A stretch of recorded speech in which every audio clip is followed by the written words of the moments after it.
What is up, gentlemen? Sports KegCast number 39. We're live trying to grind a unit. We got the NIT championship game just tipped off. We got a bunch of NBA games. Actually, we only got 3 NBA games tonight. Only 3 MLB games. I wanted to come on anyway. We were off last night. And it just didn't feel right being off 2 days in a row. So we got 3 games in the MLB starting. We got a nightcap there. We got 2 TNT games on NBA. We got the NIT championship. We got hockey. We got it all. So let's get into it.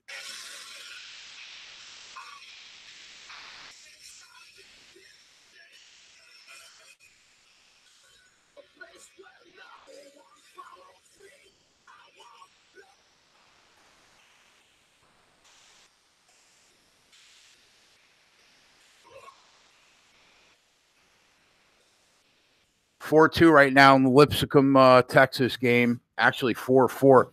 I'm going to try to get the best live number that I can get on Lipscomb.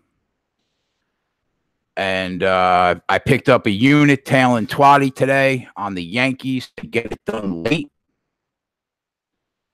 I thought we were going to shit the bed there down 3-0, but Twatty gets the job done for me again. I assume Capper Investment guys will be on here tonight. I assume they got a couple NBA games going. I don't think they have any baseball though going tonight. Right now it is scoreless in the Blue Jays Indians game live line. Indians -1, -195 total. Oh no, total 3.5. So it's been going on for a while. They're -335. Reds, Pirates, no score. Reds -115, totals 8. Reds -1 plus 118. And we got a couple games coming up. We got the Cubs and the Braves in about 10 minutes. Braves -122. Yu Darvish on the mound for the Cubs tonight, total 9. And then the nightcap, the Gotham Knight, Dark Knight, piece of shit. Matt Harvey goes for the Angels tonight. Angels -160, total 9. I wouldn't lay 160 on Matt Harvey if my actual life depended on it. My daughter's in the chat. What's going on? Abigail Marie. Nate, what's up? Eric, what's up? Destry, what's up? Dale, what is up? I'm amped, bro. I'm amped. I'm excited to do this show, even though it's a shitty night in sports. I don't even care. I don't even care. So I'm taking Lipscomb tonight. I decided. Let's see what line we got. Lipscomb right now +4.5. Texas up 10-6. I'm greedy. I'm going to try to get a couple more. We got Wisconsin, Green Bay, and we are Marshall. Green Bay up 14-6. Total 171.5. Total in the Lipscomb game is 132.5. Seems a little low, man. Tomorrow morning, I'll be on with Joe and Dane on the Make It Rain morning show on the Fantasy Sports Network in the 8 o'clock hour. Talk some Final Four. They want to talk some NASCAR. I said, I'm fucking down. Let's go. I wrote an article on Odds Market. I gave out Virginia -5. Line is up to 6 already. So I feel good about that. I got a healthy bet on the Virginia money line. Healthy. Got a J-size bet. Dale, the Jays pregame +190. Bases loaded, no out, and the Jays don't bring anyone home. Yep. It's the Jays. Erickson Lipscomb plus 1.5. Carter, what's up? Abigail, what is up? All right, man. It's gonna be a slow night, but who cares? Not a lot of games going on. We got Milwaukee taking on the 76ers tonight in the TNT game. And then later on tonight, the Warriors and Lakers. Warriors minus 13. That's the late TNT game. Sandwiched in the middle, we got Sacramento minus 9.5 and the Cavaliers. Total 228. Moneyline minus 450. Milwaukee minus 5 on the road. I got to check to see who's playing in that game. See if everybody is healthy. I think if everybody's at full strength, Milwaukee's just a better team. They've proved it all year. Let's be honest. Warriors minus 13, man. I mean, the Lakers suck. So there's that. In the NHL tonight, we got Penguins and the Red Wings. No score. First period. Montreal and Washington. That is going to be the game, I think, that's on the NBC Sportsnet. That's a national game.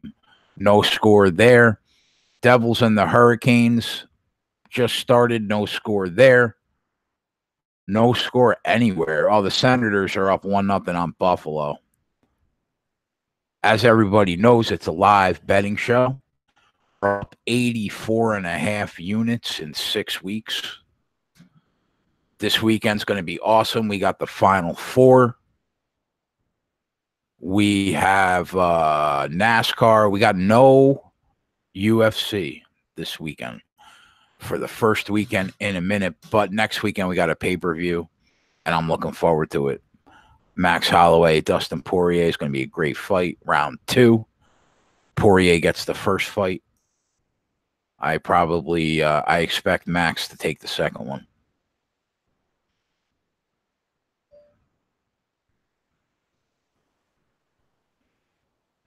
I think when we got some chicks playing basketball tomorrow, don't we? I think the women's Final Four is tomorrow. UConn's a dog. How about that? John's on the under in the Carolina game.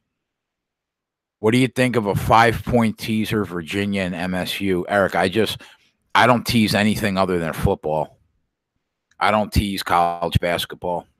You were with me all football season. You know I do those 2-team 6-point teasers.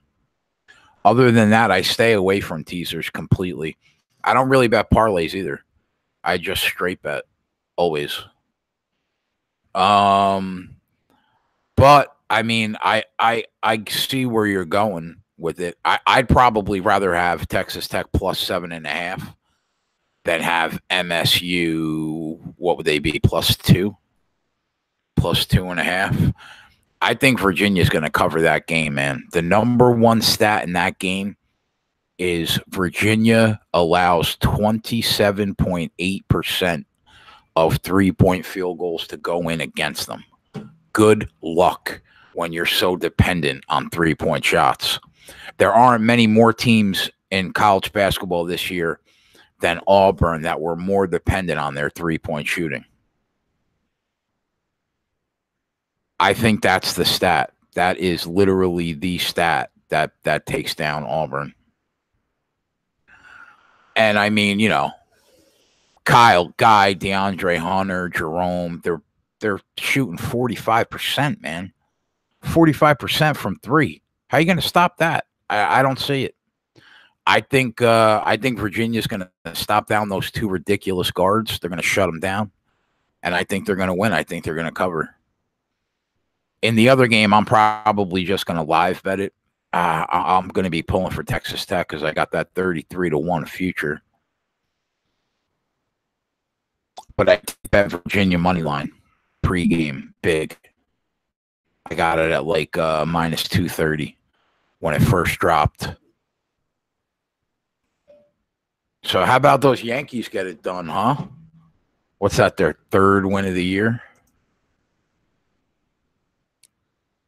How? I mean, is anybody really looking to lay minus 160 on an Angels team that's 1-5 on the year with Matt Harvey on the mound? I can't do it. Mets lose today. They get shut out. Syndergaard pitched well though. 5-2 the Mets are now. Nationals get it done.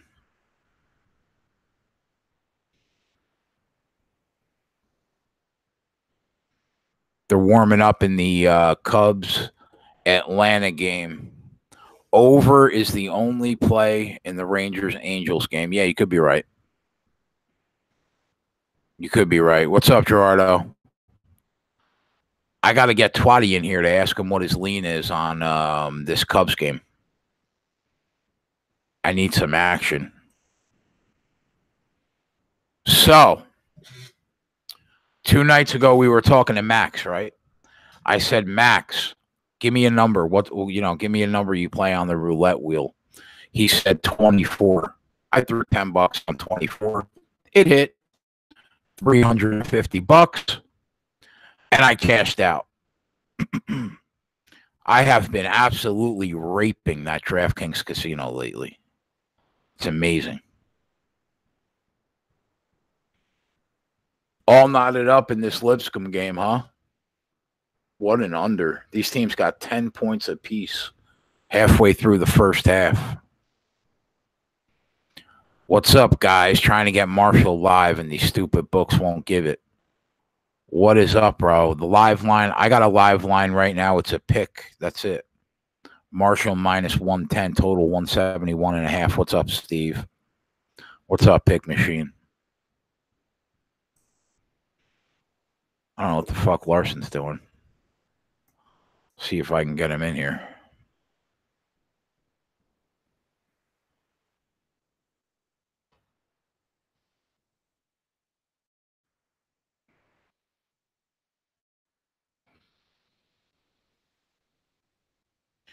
Ant gets roasted. Third time in 3 days, he loses a first 5 under with 2 outs in the bottom of the 5th. That is unfortunate. That's unfortunate. What's good, Adam? What's good, guys? Gerardo killing it in blackjack. Good for you, bud. It's awesome.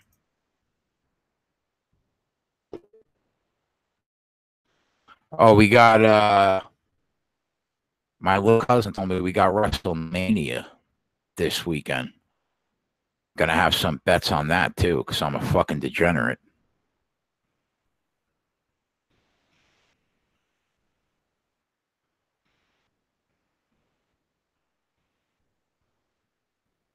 The Valero, Texas Open first day was today in golf. See if we can get Ant to give out some round 2 picks tonight. Oh, you know what we got to do? We got to go to Odds Market, and we have to check to see what Craig Edwards wrote about this golf tournament, because he's been killing it. Trig, where you been all my life, bro? I mean, come on, man. Come on, man. You got to find other times to buy jewelry. All right? I know it's important, but I mean, come on. Eric, I made a couple units on snooker this week from Odds Market. I don't know what the fuck snooker is. I concur. I would not even know if I was winning at snooker. I completely agree there. No idea. I have not bet any snooker. I have not bet any darts, even though they're killing it over at Odds Market, man. They're killing it. I just haven't I haven't bet it. But I would bet it. I just haven't, though. Man, the last couple of days have been slow, haven't they? We got like 3 MLB games tonight. We got like 3 NBA games tonight. All the college basketball is going on right now. That's all right. I'm down to hang out.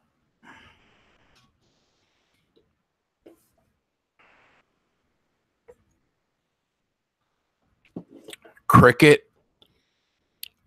is another game I wouldn't even know if I was winning. Has the AAF dissolved in 7 weeks? Is that what happened? Like, there's no more. Is there no more AAF football? They ran out of money in 7 weeks. I heard that they left their guys at the hotel and told them to find their own way home. Is that true? That's not good for the real Ryan Gosling. Whenever he checks in, he was writing about that for some website. He took the goddamn sport away from him. Trig cashing on tennis overs. You fucking machine. You're a machine.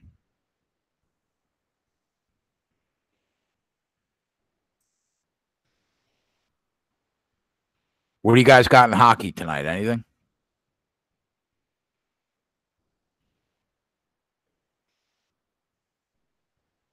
I gotta break Ryan's balls when we see him tonight.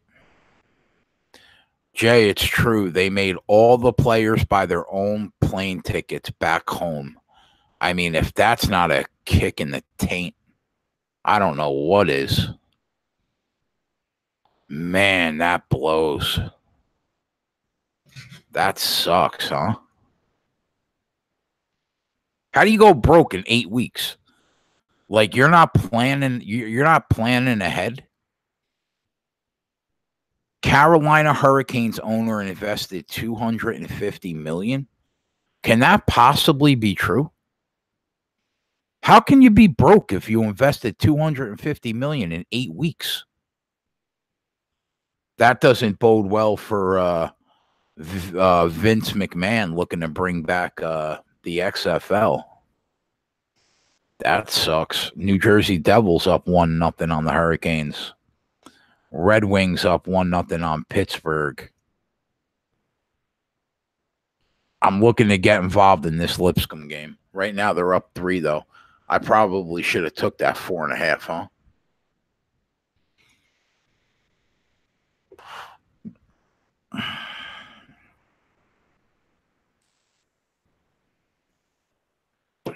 Yeah, Vince is worth like a couple billion. I would say he's definitely funded.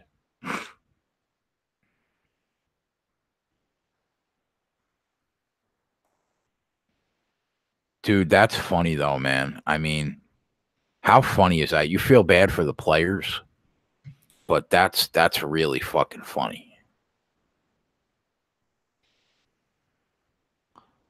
The real Ray Yergs checks in.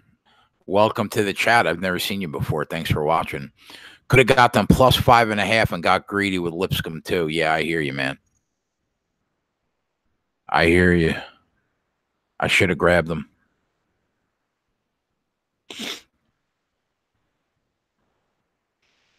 I need Twatty in here to ask him which way I'm betting this Cubs Braves game.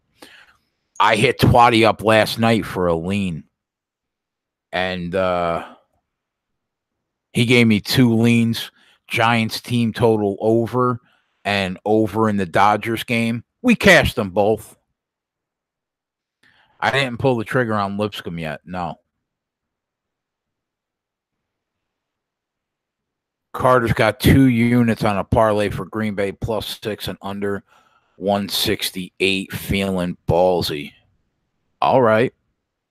I just saw under 171.5. Why did you give me a cash on MLB last night?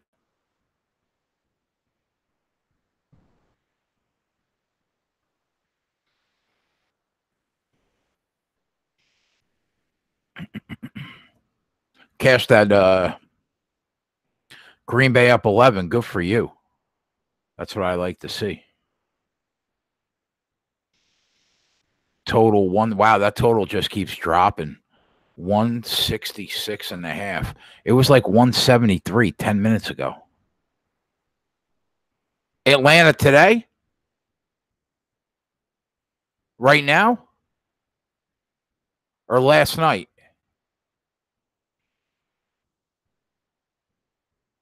Oh, last night you're talking about. Yeah. Yep. I had a half unit on it.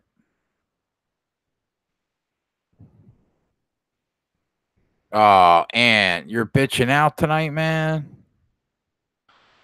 That sucks.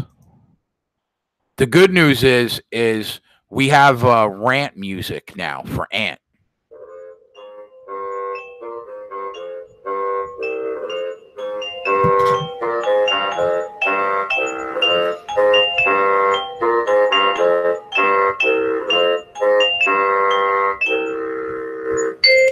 So that's going to be our Curb Your Enthusiasm music every time that fucking Ant goes on a rant.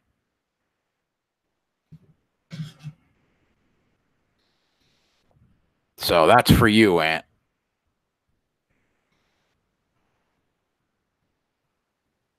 Swati's going to hit the fucking roof when he fucking hears that. Yeah, this card blows, man. 100%. But I wanted to hang out anyway for a couple hours. Yeah, I'm working on getting a soundboard with a whole bunch of drops for the show. I should have revealed that like the first time Ant went on a rant, but there's not that many people in here, so it'll be new.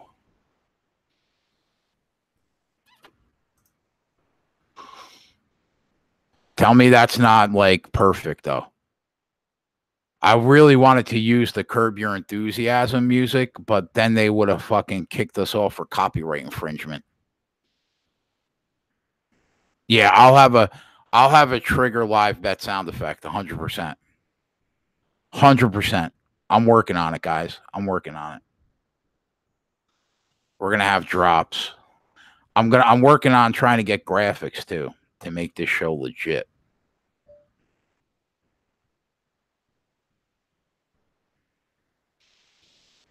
Man, Twatty's gonna fucking hit the roof when he hears that Ant rant music. It's gonna be fantastic.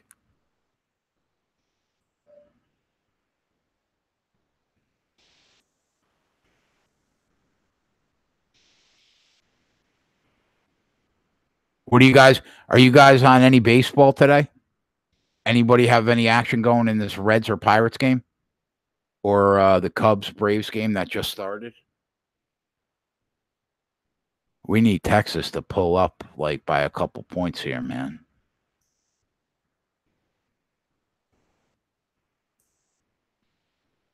Right now, you can get Lipscomb even money to win the game at a pick. Considering that we could have got 2 points, that's not good. Actually, you can get him plus 110 right now.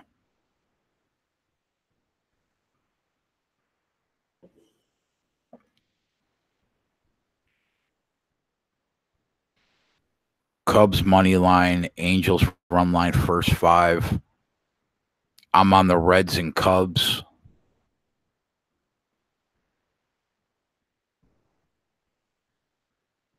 Braves -1. Everybody's all over the place, huh? Half of you guys are on the Cubs. Half of you guys are on Atlanta.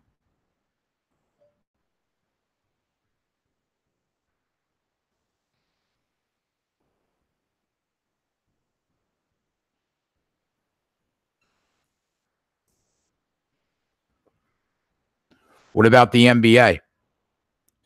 Trig, what do you want in the NBA tonight? You on Milwaukee? Hurricanes Preds moneyline parlay. Ray, you're parlay hunting, huh? Like a motherfucker tonight.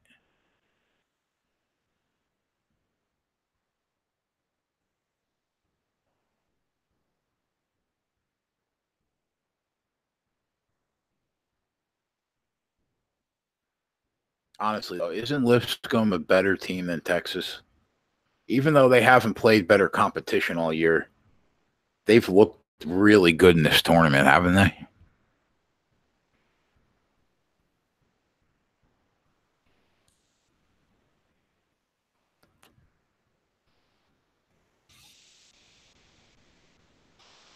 First half in the Warriors game doesn't sound terrible.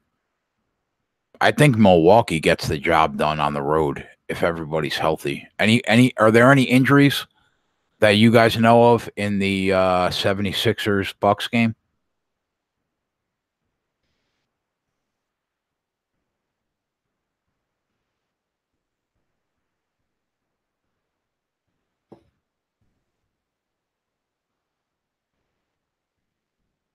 Texas up one. All right, so you can get Lipscomb right now at the pregame line, 1.5. Here comes Texas. And the foul. Butler? I don't think so. This is the NIT championship game. I know the CBI.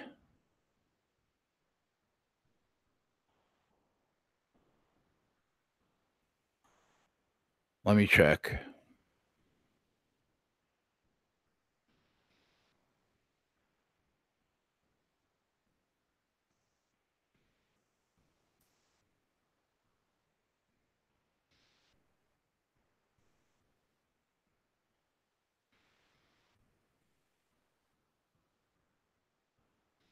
I don't see any lines for anybody. Ryan Gosling checks in. Ryan, what happened to the AAF, bro? You were writing about a sport that doesn't exist anymore. The league is gone. How terrible is that? South Florida and DePaul game 3 tomorrow. Eric says 76ers are on a back-to-back too. Don't remind me. That's terrible, man. That's fucking terrible. Well, if Milwaukee's at full strength tonight, I'm probably taking them.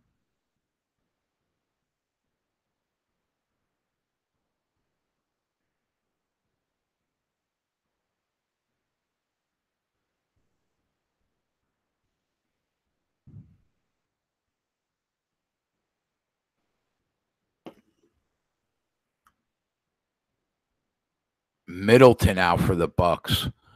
That's big. Yeah, the AAF screwed Ryan. He was just starting to be a little his sports journalism career was just getting off the ground. They stuck it right in his ass. Lipscomb plus 6.5 live. Is that the line? I'm on him. If that's the line.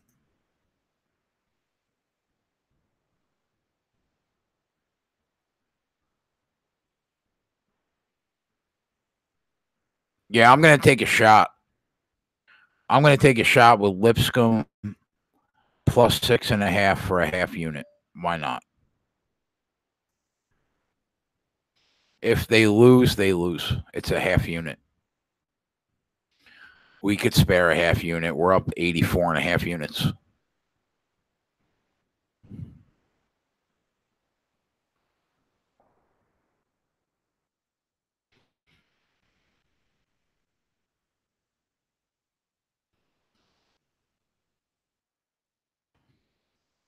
Got a minus 110 too. We'll take it.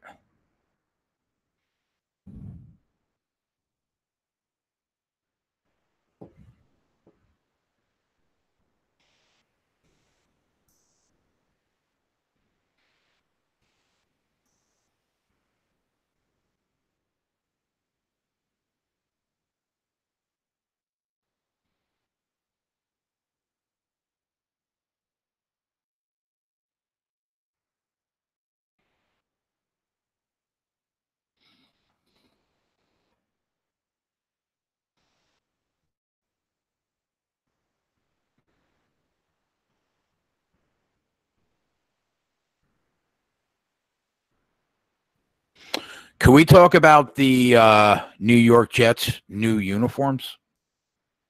They're an abortion. They're a fucking abomination.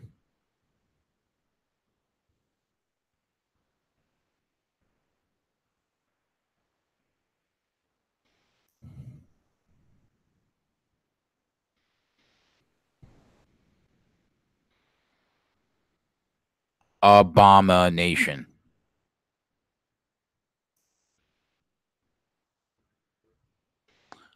They were doing the reveal tonight. Let's at 7:32. Literally right now. Let's see if we can go on the NewYorkJets.com. And I don't the uniforms, if the uniforms that I saw are real and they got leaked, what a shame. What a shame.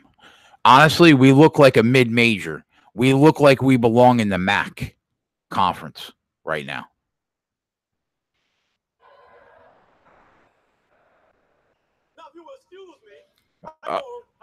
Okay. I'm watching the Jets uniform event, the Jets uniform launch event with JB Smooth they got going on, right? Are you fucking kidding me? You're in a tuxedo right now to reveal uniforms? Bad ones?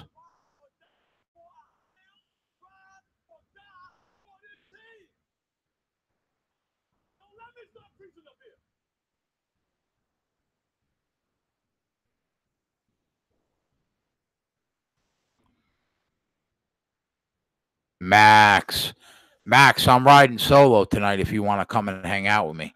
I just took Lipscomb plus 6.5 live.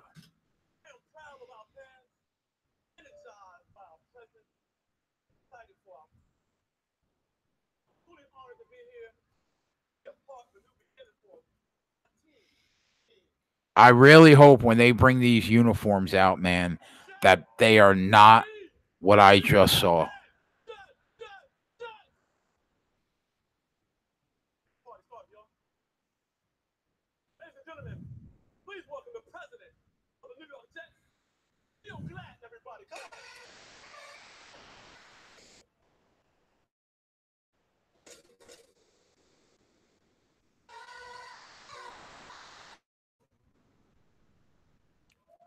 The president of the New York Jets is also an abomination.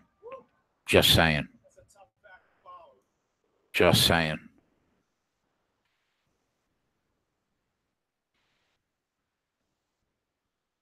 Max is on Lipscomb full game and money line, so I'm liking my position at plus 6.5 live.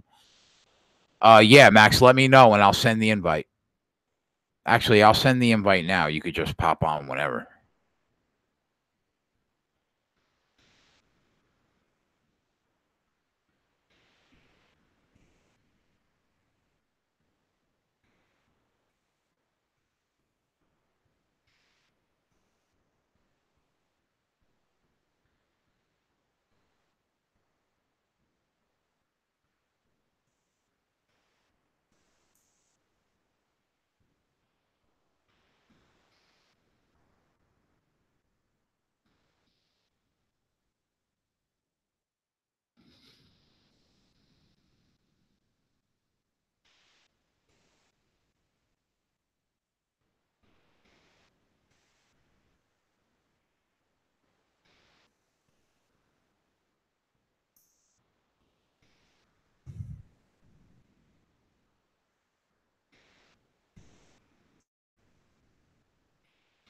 Golden State Warriors -4 first quarter, huh?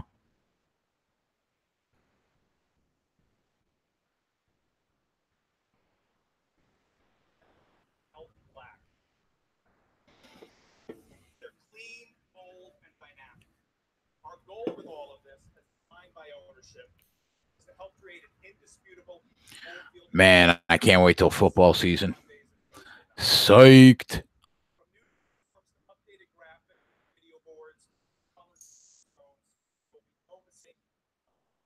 All right, so we got to hope that Lipscomb can hang within 6.5. That's not a big ask.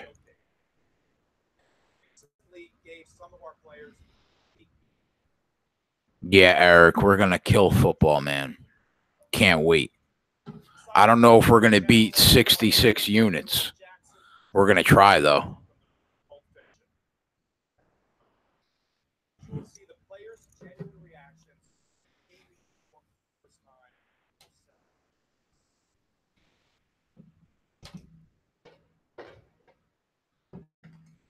I can't believe this big to-do for new uniforms. I mean, say what you will about the Jets, right? But the New York Jets have one of the greatest uniforms of all time. Just like the Cleveland Browns, just like the Colts, they're just authentic and full of history. Now, what's up, Gogster?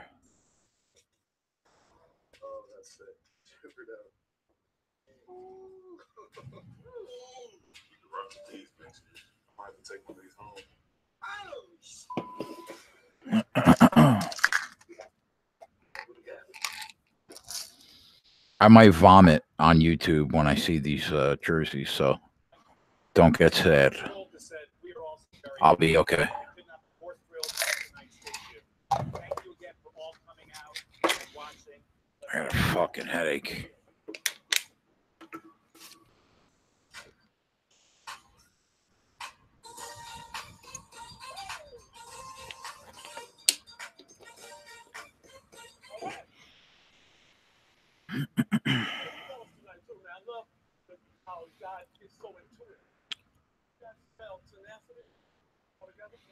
How ridiculous is this reveal, though? Are you? I mean, I feel like I'm watching the fucking Academy Awards.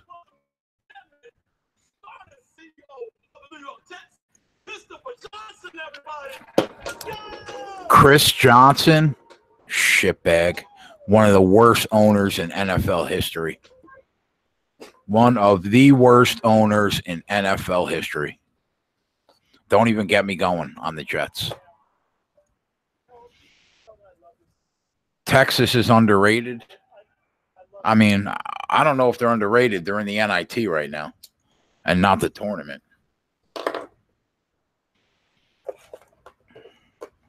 But they are beating the shit out of Lipscomb right now. So we might be down a half unit on the night.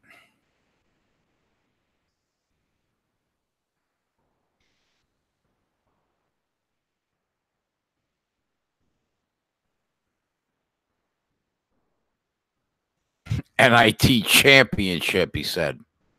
Championship. Yeah, they are the 69th best team in college basketball. If they win.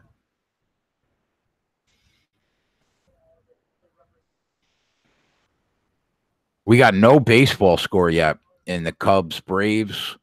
We are scoreless in the Reds Pirates. We got to get the Blue Jays home. We got to get those Blue Jays home for Dale. He's got them plus 200.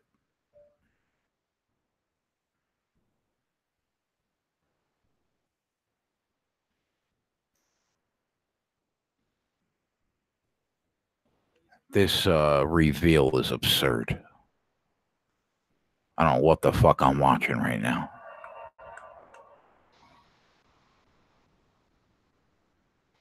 It was time for a new Jets.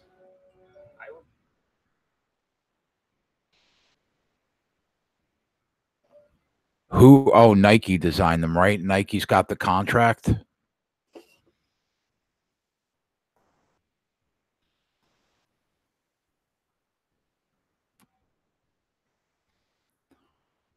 What do you guys think about Sam Darnold?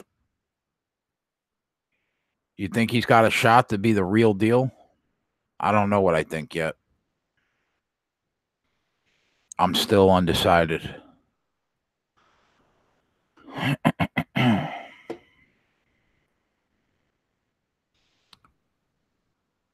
Andrew steps up and in. What's going on, bro? Trig took him again. Lipscomb plus 9.5. Let's go. Sam Darnold is meh. That's where I'm at right now on Sam Darnold. Meh. We'll see. We'll see how he progresses this second year.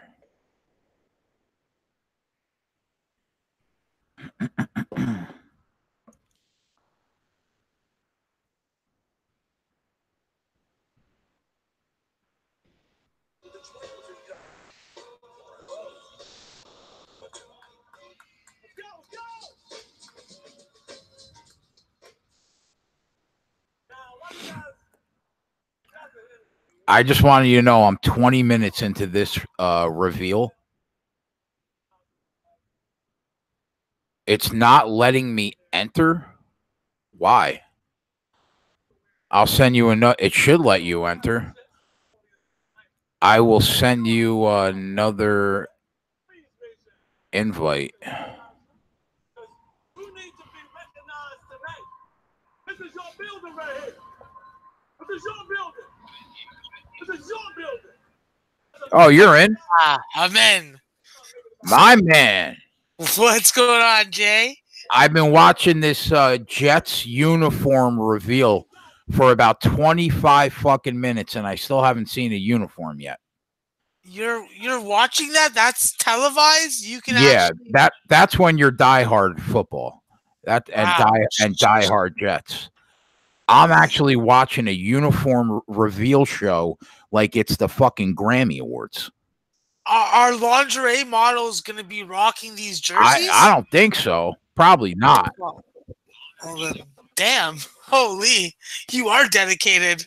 I'm watching this Green Bay Marshall game. What do you got? What do you got going tonight? I took Lipscomb live plus 6.5. That's the only thing I got. I just tailed you on that. I got Lipscomb +2 full game. Lipscomb money line full game. I had Texas first half on the money line. I got the full game under at 146. And then I got 3 plays on the Green Bay game. I got the Green Bay game under 169. Green Bay plus 184 on the money line. And Green Bay plus 5.5 full game. All right. So you're rocking and rolling. Yeah. Last day or two of freaking college basketball. I got to get on it, you know? Yeah, buddy. Is somebody about to sing a song right now? Is there a musical performance at the uniform reveal show?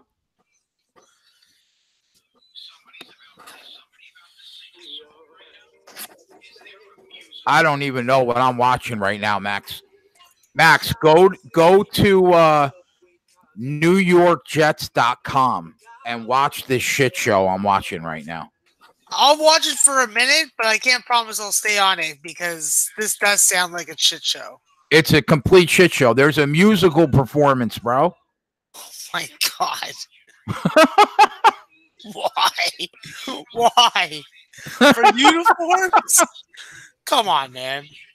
Oh, fuck me. Oh, my God. See what I mean, bro? See what it means to just be and it's not even good music. See what I mean? To like, this is what you deal with when you're a Jets fan. Fuck. There's some like 4-foot kid singing about New York. Oh, and he just did a twirl. His you see the twirl? Terrible. Yeah. He's got like a little Freddie Mercury in him, don't you think? Maybe. He has a whole bunch of cock soup in his future, I can tell you that. 100%. Holy. 100%. Let me, Gokester, what's up, man? You got any plays? What are you on tonight? Carter says, what the fuck is this? Thank you, Carter. Thank you. All I want to see is our uniforms. I saw a picture of what could possibly be the uniforms, and they look like a shitty college mid-major, bro. They look like the Saskatchewan Roughriders. 100%. I'm an Argo fan, so you'll never hear me say too much nice stuff about that particular team. Fucking Prairie Boys, fucking go fucking farm me some corn. Somebody said they look like Central Michigan uniforms. All I know is this is crazy. Like, honestly, the uniforms after this, the uniforms better be made out of gold. Oh, they better be fucking $59.99. That's what they better be. They better be electronic. Arms should come out of these jerseys and jerk you off for what I'm watching right now. Fucking hell. My eyes. I'm never gonna get these seconds back in my life. You're never gonna get these seconds back. Never. Like, this is terrible. Who the hell has a uniform launch event? Is that what we've come to in this freaking social media, internet crazed age? Yes. Because otherwise, I'm literally just gonna go fucking jerk off in the bathroom. Yeah, 100%. Look, they got JB Smooth coming out in a green bow tie in a tux. That is JB Smooth. I can get down with. He's I love him. He's a Jets fan too. But I mean, come on, man. Come on, man. Gokster's got Japan. What is that? Basketball or baseball later? Baseball. Oh, I gotta see if I can bet that. Marshall came back, huh? Steve said. Yeah, it's all good. It's a freaking 40-minute game. I think that Green Bay will be able to figure it out. You know, when you got Marshall only shooting 17% from three, when that's majority of their offense, you got to tip your hat at them for scoring 40 points and a half. But you know, they're getting some points off turnovers. You know, they're getting on the glass. They're shooting a decent percent from the field. It's just they got to play better defense. I just think that Green Bay is going to be able to score at a more diverse rate than Marshall is. You know, you got a lot of different guys that can score in a lot of different ways, and if Travion Bell is going to continue to play the way he has the last couple games, I think that Marshall will still be in trouble in the second half. Nate wants to know, you see any good angle live on the Green Bay game? The book that I want to bet live on, I can't bet it on, so I'm not looking at it. Just like from the season, obviously the second half on Marshall would probably have value based on what we just saw on the run, and maybe the over also going against my play because with a 2-point game, this game fits into Twatty's second half over system. I just don't know what kind of number you can get. I'm not looking at my my odds page or anything. Okay, I'm turning off this freaking uniform. Oh, here come the uniforms. Oh, here they are. Never mind. Oh, man, what I saw was true, man. They do look like a shitty mid-major. Are they Marshall? Are they Marshall? How could you possibly fuck the jersey up? What's up, Nolly? What's up, man? I mean, I don't know. I'm looking at DJ. Oh, look, Sam Darnold just came out. He's hyped, yes. Yeah, I'm Sam. I like it. Yeah, I'm hyped. I'm hyped for it. What do you think? I mean, how disgusting are those jerseys? Listen, to be frank with you, they're not that bad because I'm used to seeing that kind of low-quality jersey in the CFL. But for the New York Jets, it's kind of sad. I love the helmet. It's like a throwback to the 80s. But the actual jersey's disgusting, man. Oh, my God. Yeah, that sucks there, bud. That sucks there. I'm ashamed. As if you could be more ashamed to be a Jets fan. I'm even more ashamed. Let's put the brakes on that because I'm a Cleveland Browns fan. I have actual things to be ashamed about with my franchise. I love your uniform though, and you guys are so on the upswing, man. I would love to be a fucking Browns fan. I'll believe it when I see it. What's up, Jeff? When I see it, injuries, one injury, 2 injury, boom, we're fucking back to being shit. Even though we got Odell Beckham, I'm not convinced that he's going to be fucking Odell Beckham of the New York Giants. That offense is wicked, though.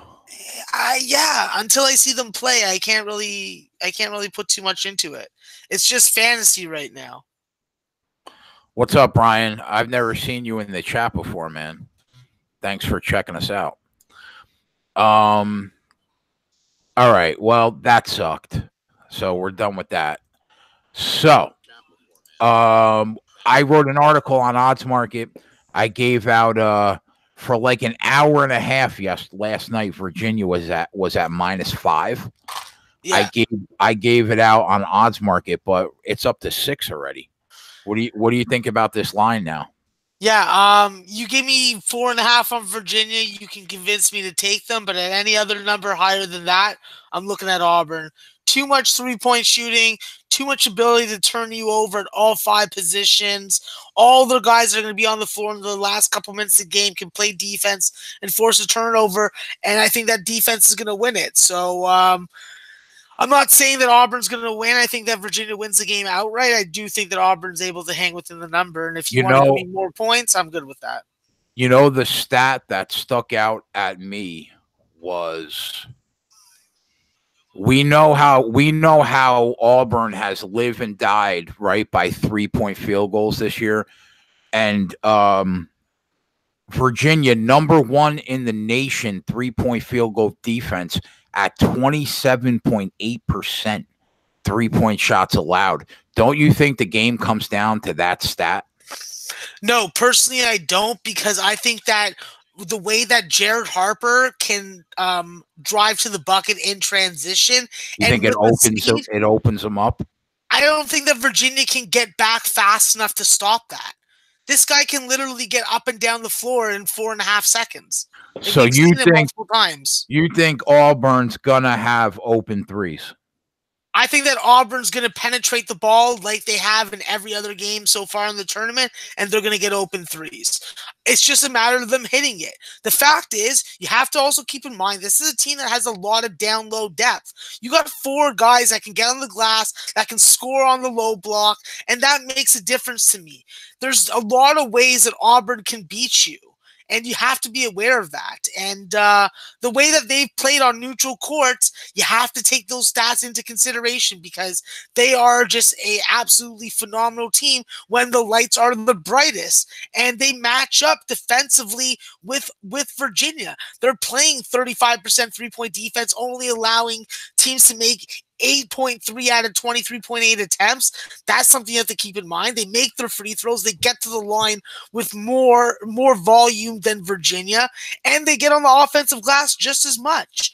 You know, it's going to come down to turnovers, and that's where Auburn has the big advantage. They're ball hawks. They will pick your pocket. Ty Jerome better be on his fucking game. That's all I'm saying. But they turn the ball over, though. They're 250th in the nation. Yeah, but I'm not looking at turnovers. I'm not looking at season stats right now. I'm looking at what they've done in the tournament.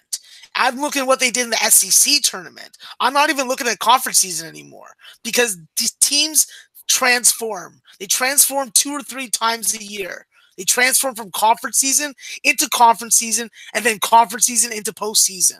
So, who do you think Virginia has to key on?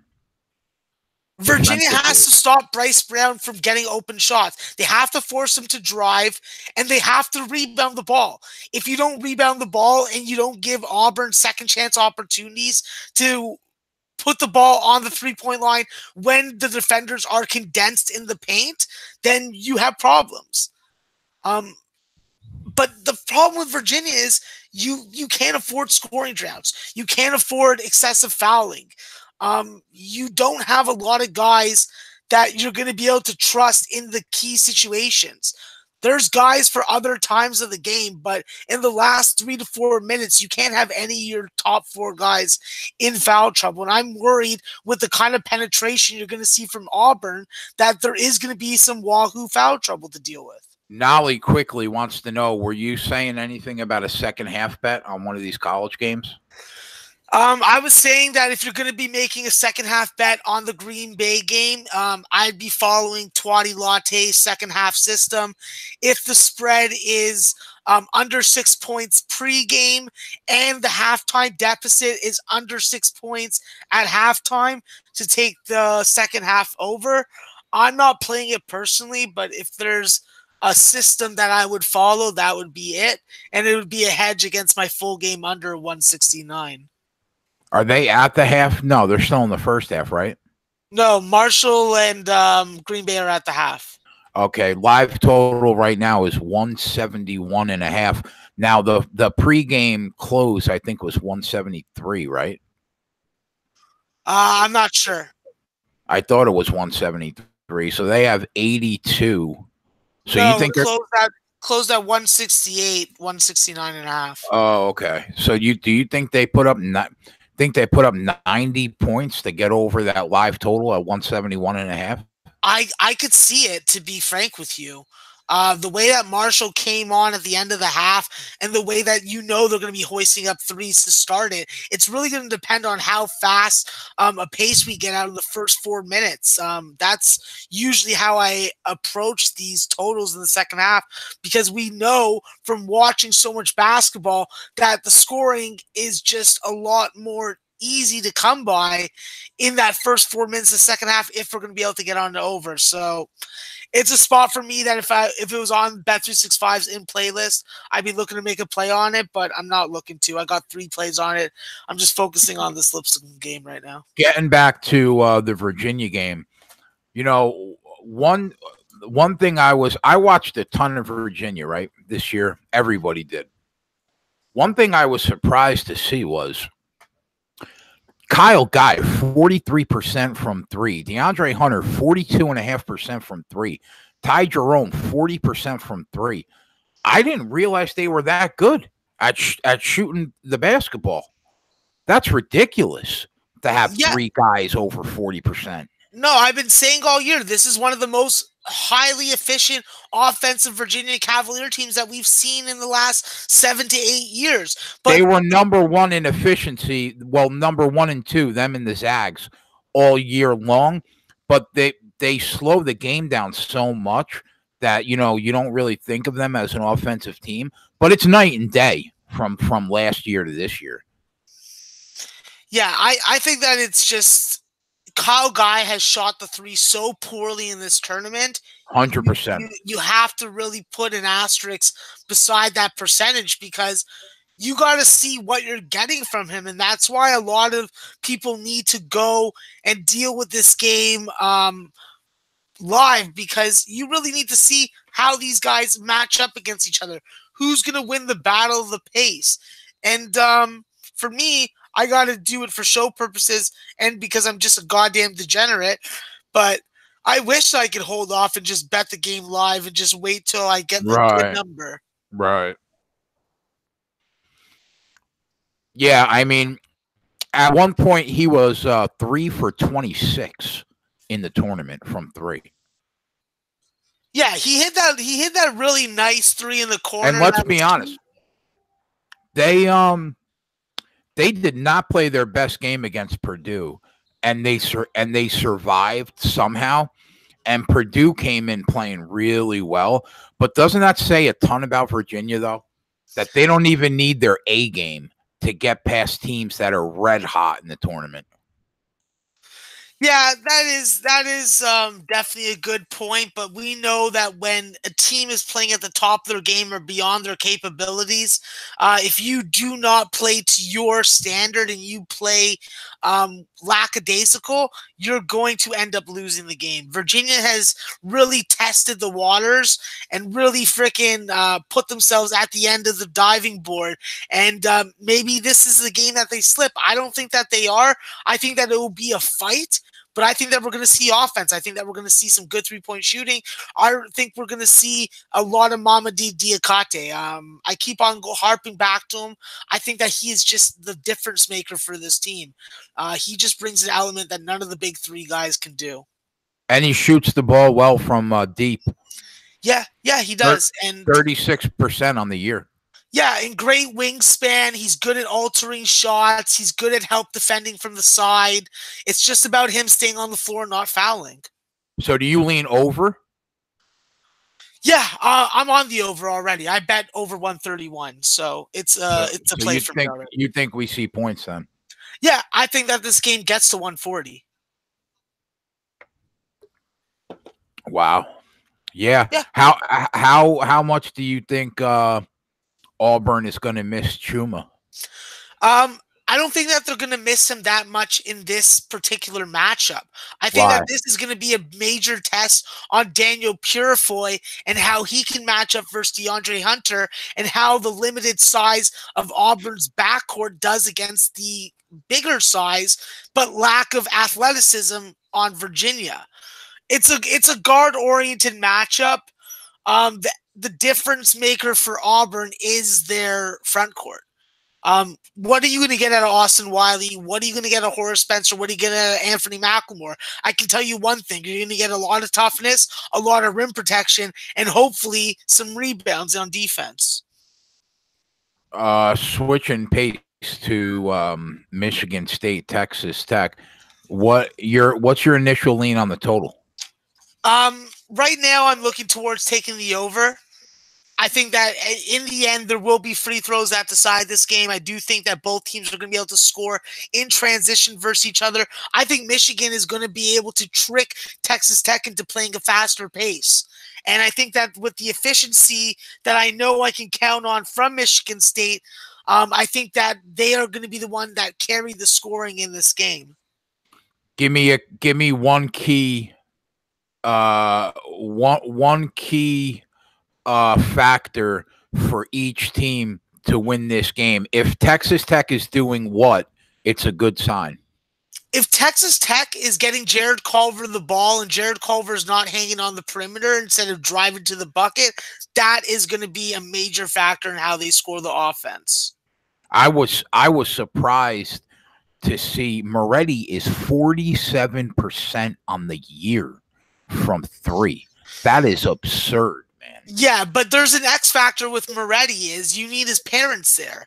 His parents were there, and he played amazing. He played for Mama.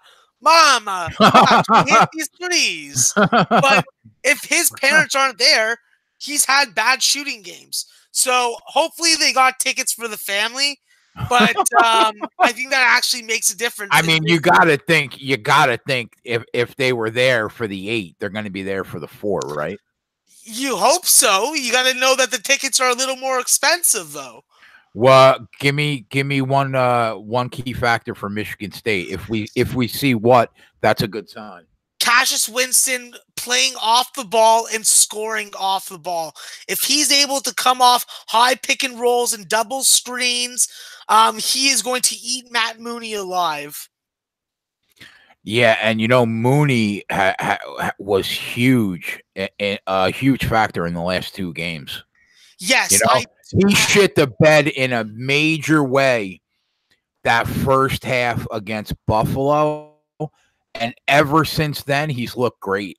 Yeah, no, I definitely agree with that. Matt Mooney is definitely stepping it up at the right time. I just think from athleticism, a savviness, a way that Cassius Winston can hide from his defender, really play off the ball so well. That's going to challenge Mooney on the defensive end in a way that he hasn't had to really deal with in the last 6 to 7 games.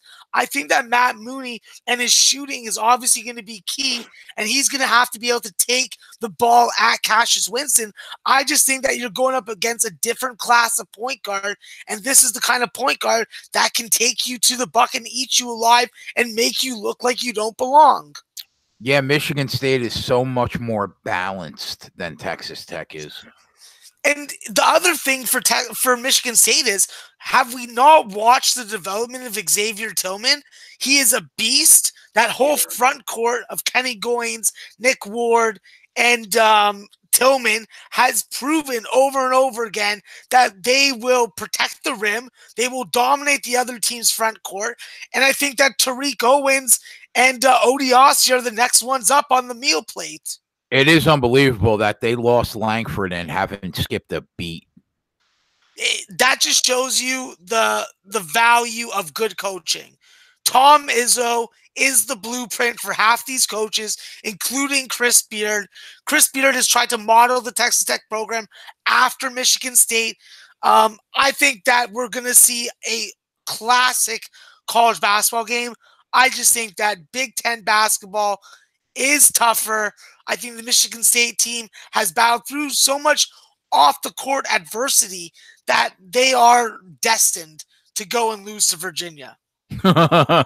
Max, your hat game is strong over there, bro. Yeah, I thought that I would put out a couple more hats just because they were sitting in a bag, and now I was like, well, I'm going to fucking put them out for this. The hat game is strong, my friend. Yeah, it's only going to grow by the end of next year. I plan to have 353 hats, one for every NCAA Division I program. So now when is the championship game? Monday? Yeah, Monday. Yeah, no matter who makes the final, it should be a great game. Yeah, I think that we're gonna get a great championship game. I think that obviously I'd rather a more offensive game, more pleasing to the eye. But the fact is, this tournament has been highlighted by defense wins you championships, and defense carries you. So I expect the defenses to be at their best.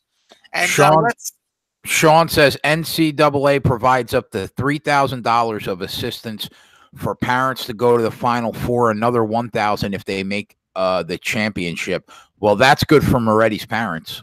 That is good, and that's also good for Texas Tech because Moretti literally you can look at the games that he's played without them, and then the game that they were there makes a big difference, especially from a kid for overseas. Yeah, he was a stud. Yeah, I think I agree with you on both of the overs. That total, both of them are really low, man. I mean, I understand Virginia's only given up 54 points a game on the year, but I mean the way Auburn has played offensively, you have to think that's going over 131. I completely agree. So what's going on in these games? Yeah, Green Bay and Marshall are started back up. You could stream it if you're not able to watch it on CBS. Watch CIT.com. I think it's a pretty accurate stream, not too long of a delay, and it doesn't buffer or anything. Lipscomb is they got it to 7 within 7. Yeah, I just saw them hit a 3 in the corner. Marshall's up by 1 right now. And what was the line? Green Bay +6? Plus 5.5. But yeah, Marshall's definitely making a push right now. Green Bay's going to have to weather the storm and really just tighten the fuck up. Because I got them on the money line, and that was my play of the day. I was like, it's my second last show on low bag for the college basketball season. I might as well fucking throw out a money line that I'm playing. Yeah. No score in the Reds-Pirates game. Still no score in the Cubs-Braves game. And Cleveland is still holding on to a 2-0 lead. Fuck the Blue Jays. Toronto can't do shit. They can't hit for freaking dick on a stick. It's really you bet any NHL tonight? No, not me. Yeah, no. Neither did I. You won't catch me betting on that league just because there's just way too much parity. I respect the guys that cap it and bet on it and beat it, but that's just something I just don't see the edges for myself. Fucking Marshall, man. Call a timeout. Sons of freaking bitches. All right, Lipsicum. Time to do it, Lippy. Let's go, Lippy. Love calling this team Lippy now. Yeah, what happened? Texas hit a 3? No, Lipscomb did. Garrison Matthews, it's your time, bud. This is your last college basketball game, whether you win or lose. You need to step the hell up. Eli Pepper, you get a haircut. All right? Who was your pick to win the NIT coming into the tournament? I didn't have a pick to go going into the tournament. Yeah, neither did I. I don't really like to make those types of predictions in tournaments. You just really never know. And as like a bettor, like I just want to deal with it game to game. Wow. Eli Pepper loves to get in the air and then have to make a fucking nice pass. You're going to get burned doing that too often. Really pisses me off. Yeah, both these teams have played well in the tournament, though. Texas, we thought, had no motivation yet. They are very motivated. Yeah, it looks that way. Yeah, Kerwin Roach is carrying the offense. That's pretty much it right now. His 9 points is deciding it. They destroyed TCU, man. You were on the right side there. I dropped the unit there. Yeah, it's just hard to beat a team like that 3 times in a season when you're a conference full and then you're playing on like a big neutral court environment. These are the kind of games that Texas basketball is supposed to be like built on winning. So they definitely want this NIT championship game. I may be on the wrong side of it, but the way that Garrison Matthews can shoot the ball, you're never out of the game until you're out of the game and the clock says 0. They're at the Garden, right? Yeah, they are. Yeah. That under was no sweat also, by the way.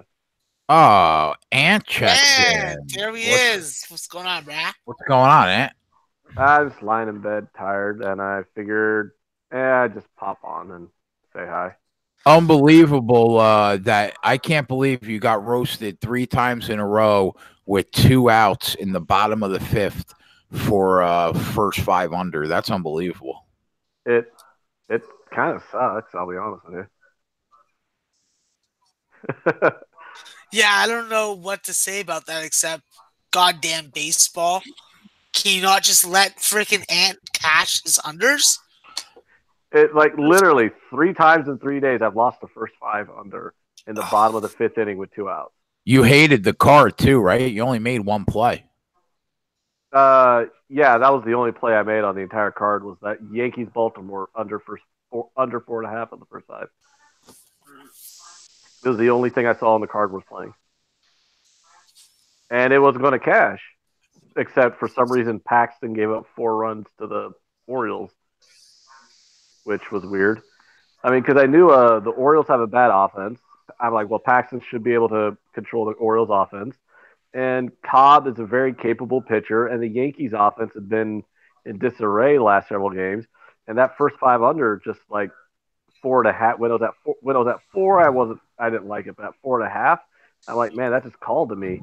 And bang, bottom of the 5th, it's 3-1 game. Oh, 2 outs. Is Paxton going to strike him out with a runner on second? No, he's going to give up a base hit, and they're going to get that runner home. Yeah. When it was 3-0 Baltimore, I was like, wow, here we go again.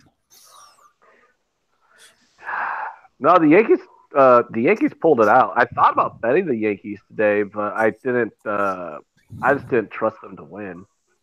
Just the way they been playing.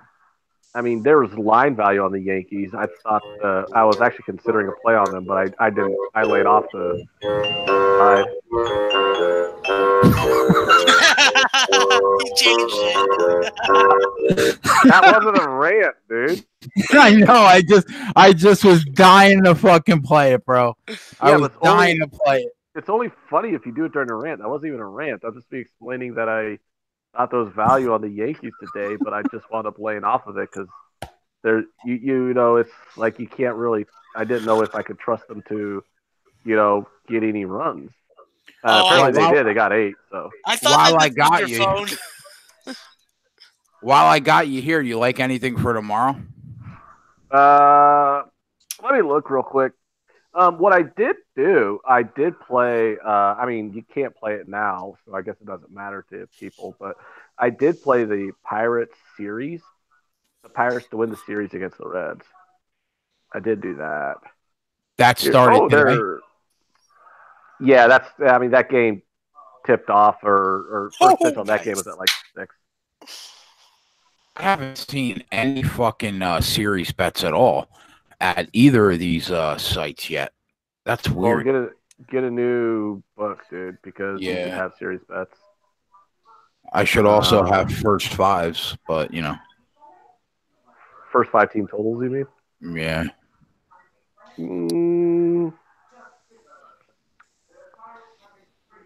Yeah, I'm not seeing anything yet I like.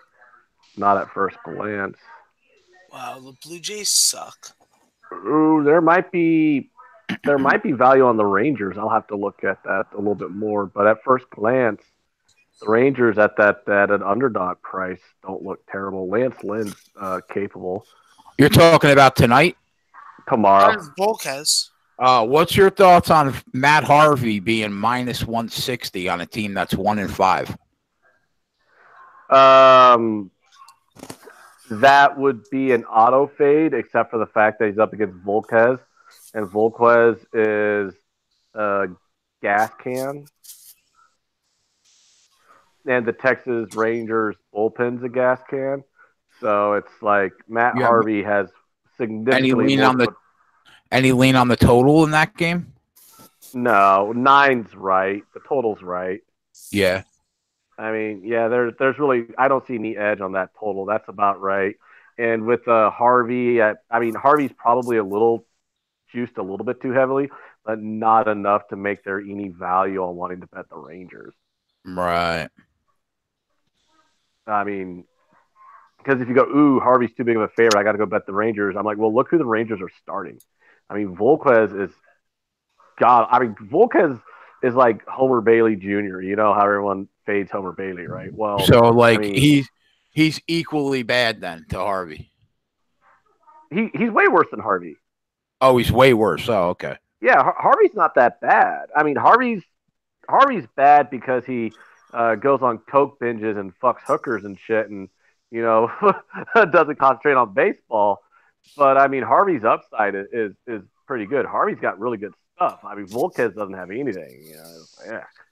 But at the same time, I mean, the only person in that lineup who can hurt the Volquez is probably Trout, because that Angels lineup's terrible. Yeah. But that's just not a game I have any interest in putting money on. That's fair. I mean, looking at tomorrow, I'll tap it more tomorrow, but I might have interest in the Rangers again with Lynn versus Pena, but I'm not sure yet. And Jesus, I don't know. Tomorrow's card at first glance isn't looking that great either. Equally bad, huh? Oh, I think maybe the Indians. I mean, I'm looking at minus 160. That's not significant. I mean, it's a little high, but it's not significantly high. The Blue Jays are bad at playing baseball this year, so. The Mets finally shit the bed today, but Syndergaard played well. I think he only gave up 2 runs through 7. Yeah, it's hard for Syndergaard to get the win when the offense doesn't get any runs. Yeah. I mean, because Strasburg. Strasburg's pretty good. A lot of people forget the fact that Strasburg is a really good starting pitcher. How about this? Let me suck my own dick for a little bit. Who won 3 out of 4? Who beat the Red Sox 3 out of 4? Oh, Oakland. Yeah, how about that, huh? How about that, man? Boston offense looks lost. I wouldn't be so cocky about this one. Of so many people in various conversations I have, every single fucking game, we're like Red Sox run line, Red Sox team total over, Red Sox this, Red Sox that. Mike Fiers is going to get lit up. Estrada is going to get lit up. Who fucking pitched today? Brett Anderson's going to get lit up. Yeah, I'm like, Jesus Christ, guys, learn how to fucking cap a starting pitcher. These guys are not going to get lit up by the Boston Red Sox offense. You think the Yankees finally broke out? You think those 8 runs today start them rolling? It's a possibility, but you also got to remember those 8 runs were scored on one of the worst bullpens in baseball. Yeah, that's true. I mean, as good as the Yankees are, that is a bad bullpen they beat up on. I mean, they got 7 out of those 8 runs against that bullpen, and that bullpen is atrocious of Baltimore. Sweet Christ, it's bad. Yeah, Max's team is shit in the bed, too. Toronto hasn't looked that great this year. Yeah, but they're not my team, though. They're just the team of the city I live in because Mark Shapiro is a piece of shit. Who do you root for, Max? I don't root for anybody. I don't even watch baseball if I don't have to. I watch softball and college baseball. Toronto's also being no hit right now. So. Oh my god! Don't even remind me about that. Are they really being no hit? Yeah, by the Indians in the 7th inning. Jesus, I took Lipscomb live plus 6.5. That's the only thing we got going over here right now. Bauer's got a no hitter through 7, but he won't pitch at all. Max is on Green Bay. What do you get at Max? Plus 5.5? Yeah, and plus 184 on the money line. Mm-hmm. Max? Let's see. Oh, Max, I got you hear us? Yeah, of course. What's up? Oh, I said, what do you got Green Bay at what, 5.5? Yeah, I got Green Bay at 5.5 and plus 184 on the money line. Wow, that's nice, bro. You're only down 1, too. Yeah, it's a swing of freaking momentum right now. Green Bay went on a run; they're up by 7, and then Marshall just came back. So it's going to be an ass clencher all the way to the end. But that's what I want in a championship game. Here's a line that looks interesting. This actually might be something I might look at tomorrow. But the Mariners are not that heavily juiced against the White Sox. Are the White Sox bad? Wow, I keep forgetting I got to go through this every fucking time with you. I mean, the White Sox are not considered good. Yeah. So I would venture a guess that would mean that they are bad. That's fair. Can't argue that. Oh, Max, Did you see the message that I sent you, Max? Oh, yeah, you freaking won on the fucking 24. Lucky number 24. I put $10 on it, and I hit it for $350. 24 and 30. Those are the numbers to get on. I don't. Oh, I didn't know that. I didn't know about 30. I'll play that tonight. See if I can hit another 350. 30 and 24 are my two numbers that I are my go-tos. And I was very happy when I saw you cash that on the 24. I was like, yes, that's the way, Jay. On the third spin too. Oh, that's proper. That's proper. Whenever someone takes from those freaking online casinos, it always makes me happy because, to be quite frank with you, I never have been able to beat them. Yeah, I'll tell you, man. The last week and a half, I've raped them for about 1,500. Hey, fuck. Yeah, that's like 2 days in a whorehouse for me. So I would love that kind of money.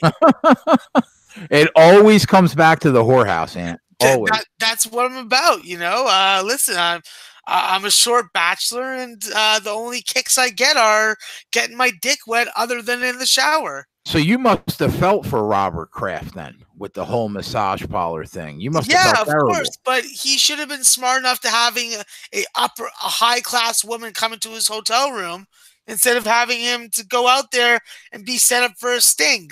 Those cops were up to no good. They wanted to get him. I mean, I can't argue. When you're Robert Kraft, how are you not having the hottest piece of ass delivered right to like the penthouse suite in whatever hotel you're in? That's the misconception about the industry. The women are the ones that make the choice. You have to be referred to get to that upper tier.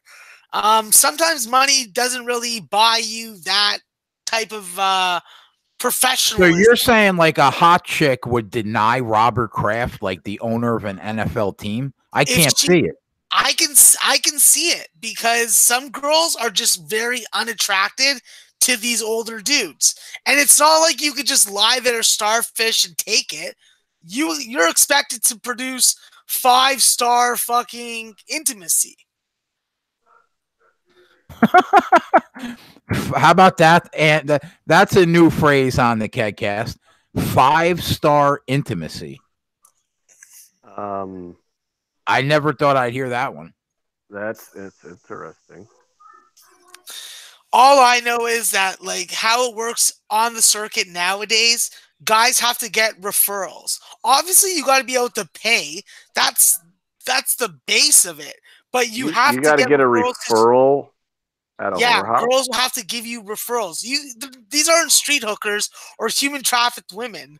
You know, like that's the difference. If you want those, then yeah, you're gonna And you fucking gotta get whatever come. you want. You gotta come with like a prescription, like a referral from the doctor. Okay. That's Yeah, I mean, interesting. I'm not really. I don't really know about the escort game. You know what I mean? Yeah, I'm not about the So, escort part of it. I'm just about freaking getting it in and getting it out. so have you ever been referred? Like, have Yeah, you ever? that's how I get to new girls. I have to treat the girls proper and tip them well so that when I ask for a referral, when I know that they're leaving to go to a different city, that I'm not waiting 4 or 5 months for them to come back to Toronto. So basically, once you get in once, they're basically like on call if they're in your city. Yeah, they'll deal with you if they know you and you have gotten through the right channels to get to them. They don't How have about that? online Like, ads or any of that kind of shit. I didn't know that who was like travel like around the country. Yeah, there's a whole circuit. It's from New York, Toronto, Miami, LA, and sometimes Chicago. A whole circuit? Yeah. It's Dude. big business, bro. And I it's not could- like just like any kind of girl gets into it. Girls that have fucking student debt are getting into it. Girls that are partying in the club and bottle service booths are getting into it. Bottle servers are getting into it. If you're hot and you got debt and you're giving up for free, why not fucking make some money off it? I could have a 3-hour podcast picking your brain about this industry. No joke. Oh. I enjoy it. I don't really Have give a you fuck ever if it have you ever hopped a plane to like meet a chick in a different state? No, never. So you're not there yet. I will never do that. Oh, No. okay. Because the difference is what most people don't remember. You have to remember this is a whore. There's multiple other dicks that are going to penetrate that vagina. So you can't lick that pussy. You can't put your face in that pussy. Oh man. So you have to remember this is still you paying for it. We So are off the different. rails. I don't though like understand why anybody would have the desire to put their face in a pussy anyways. That just seems very uncouth. I love and vagina. off-putting. I love to eat some vagina. Yeah, but like you love that kind that's like worn out by like no, I would 3,000 never. guys. That's the thing. That's how I know that I'm paying for it because I'm like I will never lick that shit. I'm not trying to fucking eat the same pussy that 10 other dicks have been in that. Right. That's my point. That's my point. But dudes end you up getting so slut-shaming caught her? up that they do it. Are you slut shaming her, Maxwell? No, I'm just providing a very hygienic method to. Are you too good? I just think you think you're too haughty to eat a hooker's pussy. Yes, I am. If you want to put it like that, then yes, I am. Max said I'm above it. That's basically I am above what he it. said. And Green Bay is fucking blowing it. My God. And Marshall's up by 8. Lipscomb's down 13. I don't know what they're doing right now. Yep, looks like it's gonna be losing night for me. I thought I was in good shape at plus 6.5. I thought I was in good shape fucking plus 2. I can be wrong. I don't bet games with Lipscomb, so I'm in good shape. Oh, Lippy, you son of a bitches. So you got no nighttime action then, Ant. You're just chilling out. Yeah, I just thought I'd come in to hang out a little bit just because I'm just lying in bed. I ain't got nothing else to do, but I'm watching my Cubs suck because I think it's official. I think it's official that we could just say the Cubs are going to be bad this year. Think the Braves win this game? I mean, the Cubs pitching staff is a disaster. Matthews is hurt, huh? Twatty Matthews is.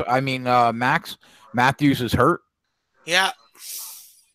Well, that's not good. Yeah, I was gonna bet this game, man, this Cubs Braves game, but like, you weren't around. Twatty wasn't around. Oh. Half the chat was on the Cubs. No, here's the thing. Like when people are trying to bet these Cubs Braves series, it's what they're doing is they're being stupid. And I'm not trying to like diss people for that. I just say like, why would you want to bet a Cubs Brave series when both bullpens are gas cans right now? Like neither bullpen's good. Both teams have questionable starting pitching right now. I'm sorry, but neither. I mean, the Cubs have names in their starting pitching rotation, but they don't have guys who are going to produce. Uh, Lester is old as fuck. Darvish is awful right now. Cole Hamels is old as fuck and regressing. Like all of their starting pitchers are in a downswing, other than Kyle Hendricks, who should still be solid. But you have two very questionable starting pitching rotations, two gas can bullpens, and two pretty decent offenses. And then you have totals that are lined like that. You have totals at 9. I mean, the first game had a total of 8. That was the only side that I saw that had an advantage. And obviously, when you look at the stats from the game, we were on the right side of betting that over, even though it pushed. We were definitely on the right side of betting that over. But then the books adjusted and lined the other two games at 9. So why on earth would you flip a coin? Because both games are coin flips, and they're priced like coin flips. You're getting like minus 110, plus 106. I mean, why would you do that? Why would you pay a coin flip price on a coin flip? Well, you can get the Cubs at plus 200 right now, down a run. I mean, that would be tempting. Flipper 13 said it's only 1-0. What inning are we in over there?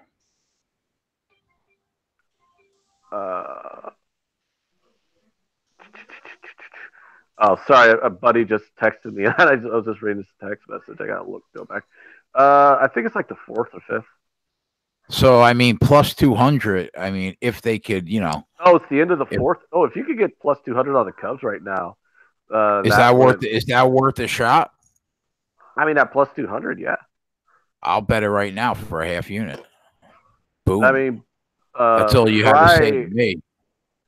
Yeah, I mean, at plus 200, it's worth a small stab. I wouldn't like bet a crazy amount, but I'll bet I'm going to throw $50 on it. Yeah, I mean that'd be worth it. Yep, I just bet it. The Cubs got power in their lineup. I mean, I could see this game, especially with the way the bullpens are. This could wind up being a 5-7 type of game. I mean, it could still wind up happening. Yeah, if it loses, it loses. Whatever. But the only thing you're seeing tomorrow, you were talking about, is Seattle, huh? Seattle's got me interested. Yeah, just because that's kind of a lower line. Chicago sucks, but Seattle's also going to be on the road. They're not going to be at home, so I got to look at that game a little bit more. I mean, I'm just telling you what I'm looking at first glance. I'm not necessarily saying these are going to be games I'm going to bet, because I'll always have like half of the stuff I look at first glance, I'm like, ooh, that looks interesting. I don't wind up betting because, it turns out once I run more numbers on it, there's not as much value as I thought there might have been. But Nate wants to know, what do you think about over 5.5 runs in this Cubs game? Good or no good? The over's paying plus 110 at my book. If you're getting plus money on over 5.5, I mean, it could be worth a shot. Because you got to remember, like, both offenses are really good and both bullpens are really bad. So, I mean, you can very easily get like a 4-run inning out of one of these teams coming up here. So, I mean, if you're getting plus money on over 5.5, I wouldn't be opposed to it. If you got to lay a nut to get over 5.5, then it might just be worth passing. Yeah. Man, Lipscomb can't crawl back in this game, Max. They're down 13. Yeah, I had to jump on fucking Texas second half money line plus 200. It was just staring me at the face. Oh, wow. Yeah, so. Well, I mean, I got them at plus 6.5, so they're only really down 7. Yeah, I think they can still come back. There's a lot of time left in this game, so. Yeah. I'm not getting too flabbergasted right now. You're not into the NBA as much as you love basketball? No, I don't like the NBA at all. I don't even like watching it. I don't even like when man, it's on TV, to be honest with you. I can't Yeah. agree with you more. I really can't agree with you more. Hey guys, have you ever noticed like when you watch a bunch of college basketball and then you like maybe watch like a couple NBA games on how crazy it is when you start watching the NBA games when you see guys actually hit all those open shots? You're like, oh wow, there are people in the world who can hit a wide open three. Who knew? Yeah, I like amateurism way better. Yeah, I mean, there's something about I don't like college what basketball. NBA players represent. They're fucking not good morally people. I work in strip clubs, and Did the guy who just gave us a 5 minute long explanation of the prostitution business? but I'm a Talk degenerate. about I have more? told everybody who will listen, I'm a sex degenerate. I'm a degenerate of all different kinds. So I don't have to hold myself to the values that I want NBA players who are making millions of dollars and supposed to be supposed role models for the youth. Well, I was remember when working in Charles strip club. Barkley said, "I'm not a role model"? Yeah, but that's Charles Barkley. Who the hell wants to be following anything that Charles Barkley does? Have you listened to the man speak? I mean, I've Yeah, seen him smoke cigars and play golf and gamble for hundreds of $1,000s. So it kind of sounds like a fun time. Charles Nate Barkley. S says prostitution isn't immoral. That's what I was talking about with Twatty and Ant the other night. If a girl wants to sell her body and she wants to do it, like she's not forced to do it, I don't understand why it's not legal. It because the makes no government Oh, can't fucking make money off Jay. of it. So Jay, we somehow a conversation similar to this got brought up in the truck today when I was running in the truck with my partner at work, Yeah. and I told him that I said like somehow like prostitution or whatever came up, and I mentioned I'm like, yeah, me and some guys were talking last night about it, and the guy actually told me he said, dude, if I was a chick, my legs would never be closed, and I swear to God, that dude laughed so hard I thought he almost was going to crash us. It's true, like, man. what? I thought he was gonna crash the truck like head on into a semi. I'd have a summer home. I'd have a fucking I'd have like a house on a ski resort. I'd be bi-coastal. You think you'd be that hot if you were a chick?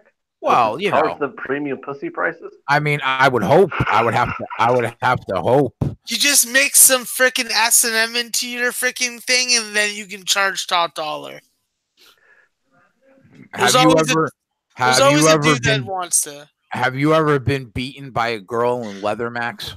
No, never. I'm not into that shit. I'm into Not a little into bit that, of huh? choking, but that's about it.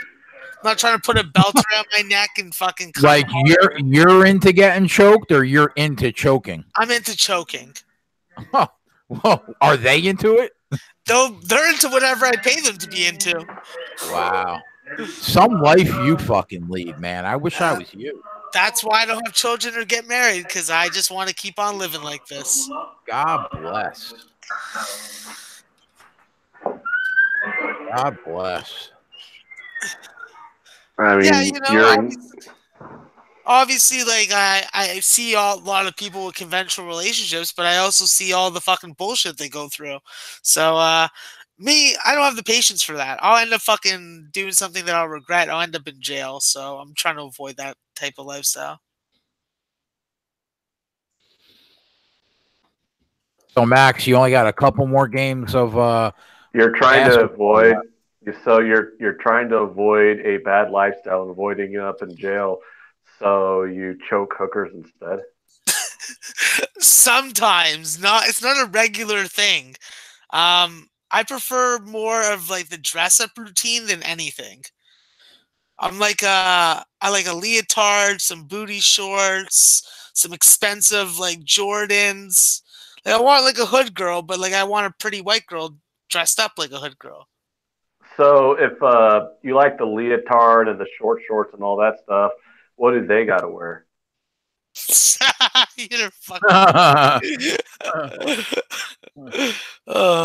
Well played, sir. Yes, nicely played, Ant.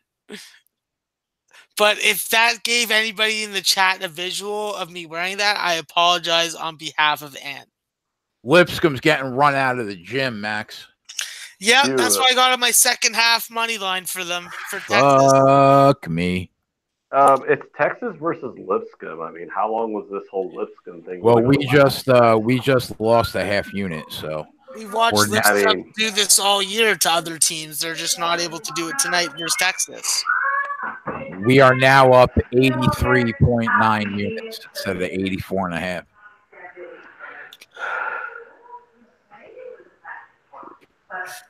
God damn you, Marshall. Fucking bastards. We'll live. If I could just hit the under, then that would be some sort of salvation. Oh my god, 146. Still possible. Unlikely, though. Man, Marshall just turned it up to a different level in the second half. It's amazing how teams do that. Tale of two halves so often. But I will be missing it once it's done, because as much as I've been enjoying watching college softball, there is a very limited amount of ways to bet it and to parlay it, and bookies that will take action consistently on it. You are the first male in the history of this planet to say the words, as much as I've been enjoying watching college softball. Oh, I enjoy watching it because I love the windmill fast pitch. I think that it takes a lot of skill to throw that pitch. And just like the ways that they're able to get it to different sides, the defensive shifts that they play, I just enjoy watching it play. Obviously, I enjoy watching the tits and ass also, but the sport is still entertaining. So you enjoy watching unattainable women? Yeah, well, the majority of women are unattainable. That's why I fuck whores, so I don't have to think about stuff like that. No, I was just saying because, they're all lesbians, so obviously. I don't think that a lot of them are actually lesbians. The majority of softball girls that I play with... softball players? Yeah, I play with girls that play softball, and the majority of them have boyfriends. So, I don't know. It would have to be a woman-by-woman basis. 100%. I mean, my 10-year-old daughter plays softball, and I'm kind of hoping that a penis never gets anywhere near her vagina, like ever. As a father, of your course. 10-year-old daughter watches this show, Jason. Like, don't say that. She's like watching the show. No, she's in bed now. It's 9 o'clock. Hopefully, she is. I swear to God, if there's I don't know, man. She's popping it like it's hot, and like her favorite thing to listen to is Cardi B. So I'm kind of like I'm not happy about it. Yeah, that's why would you news. not be happy about her favorite thing to listen to? Is what all the 10-year-old girls listen to? Like, what would you? 10-year-old girls shouldn't be listening to Cardi B. Thank you, Max. Yeah. Thank you. I'm sorry if you listen to the lyrics of her songs. Yeah, that's no good. Maxwell, I'll let you in on a little secret here, and let everyone else in on this secret.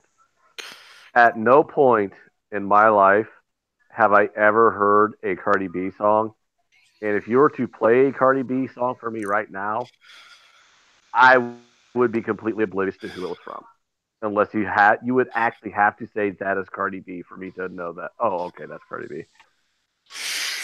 Yeah, I'm of the old school era of like I only want to listen to rappers that are dead.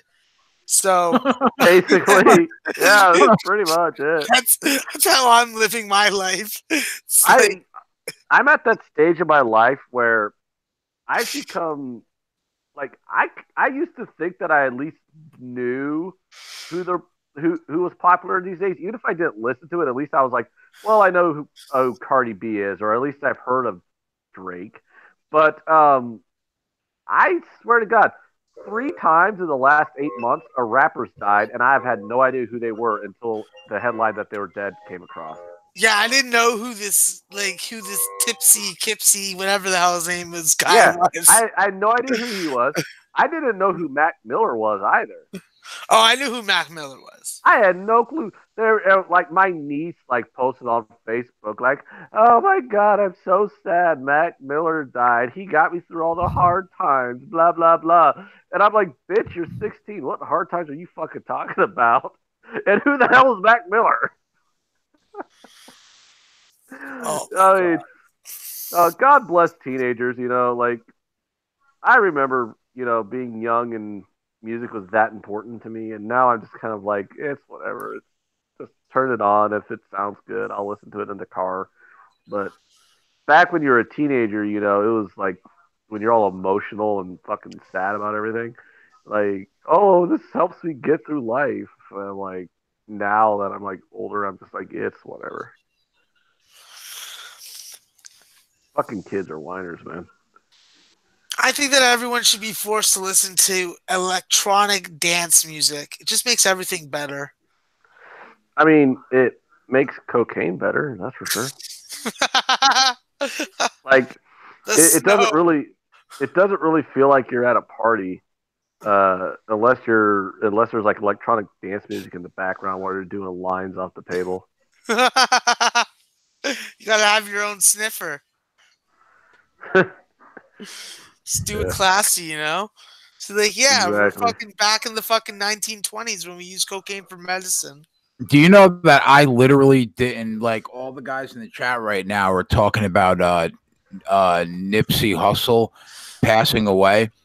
Everybody's like, Nipsey legend. Nipsey means a lot to the people of LA. I have to admit, I literally didn't even know that guy existed. Then I read a lot about him because obviously he passed away, and he apparently he did like an immense amount of shit for the community in LA. So it's sad to see that happen to somebody that was really trying to bring people up. But I'm not ashamed to admit that I literally did not know who that was until he passed away. Yeah, same here. You know what I mean? I literally did not know who that was. Like, no bullshit. Like, but apparently he did a ton of shit. He did a ton of shit for the people of LA.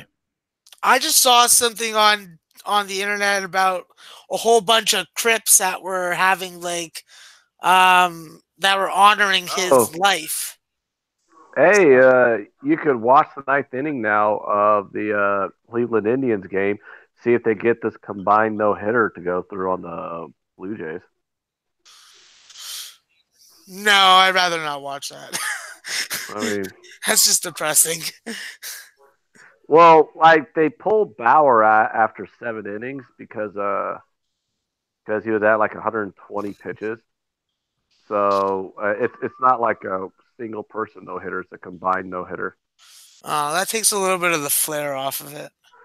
It does, but it's still a no hitter. I mean, it still tells you that the Blue Jays are not good at hitting baseballs this year. I think it's worse. Isn't it worse? Isn't it worse when like 6 people come in the game and you still can't get a hit? It's pretty fucking sad, but it's indicative of the fact that they're hitting 150 as a team. Sean said no hitters don't count when you walk 8 guys. Fair enough.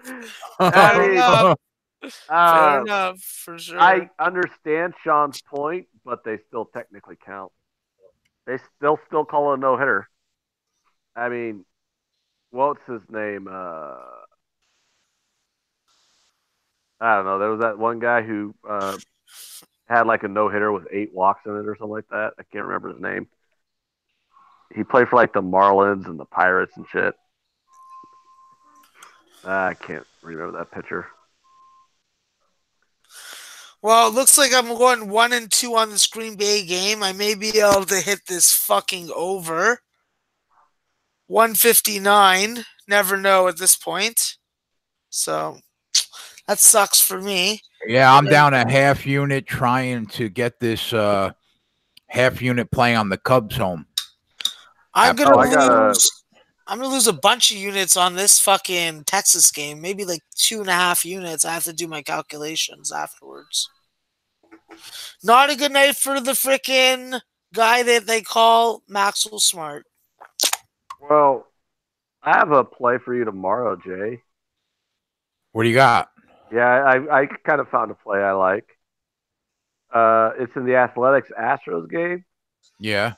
Yeah, the Oakland A's first 5 team total over 1.5 at -120. I hope that you fall off the back of the truck tomorrow when you're working. Well, I'm betting it right now. So I can't bet first 5 team totals, as you know. what? You can't? Yeah, I hate you. You don't say. Like, that is awful. Like, how long has that been going on for? I hope I'm gonna hit you with the fucking juju hard, bro. I hope you. I'm gonna try to mush the fuck out of that play. You can't bet first Oh my 5 team God. totals? How long has this been going on for, Jason? Corey said, "Are you talking about Josh Beckett?" Yes. Oh, thank you, Corey. Corey with the save. Yes, that's exactly what I was talking about. Thank you. Well Brain farted played. his name. Well played, Corey H from Jersey. Yeah, Josh Beckett threw a no-hitter, but he had like so many fucking walks. He had a ton of walks. Is it Josh Beckett? Hold on, let me double check.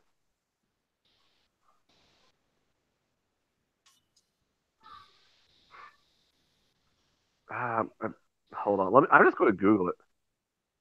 Most walks and no hitter. No, it sounds like Josh Beckett, but I don't think it was him.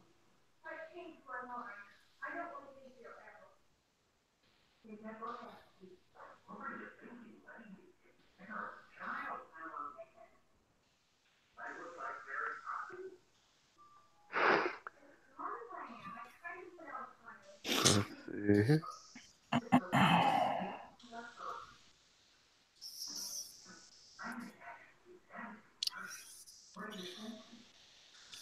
This Milwaukee Bucks 76ers game's a good game. 2-point game, 34-32 in the second quarter. Close one.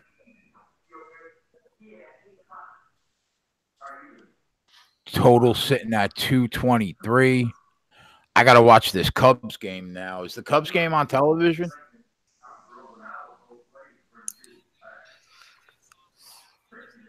Oh, actually, I have that MLB TV now, so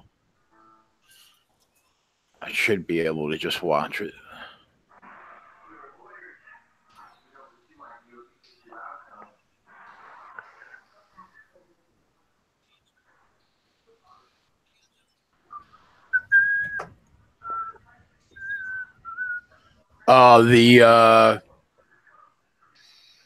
Apparently the Atlanta Braves have no outs and the bases loaded.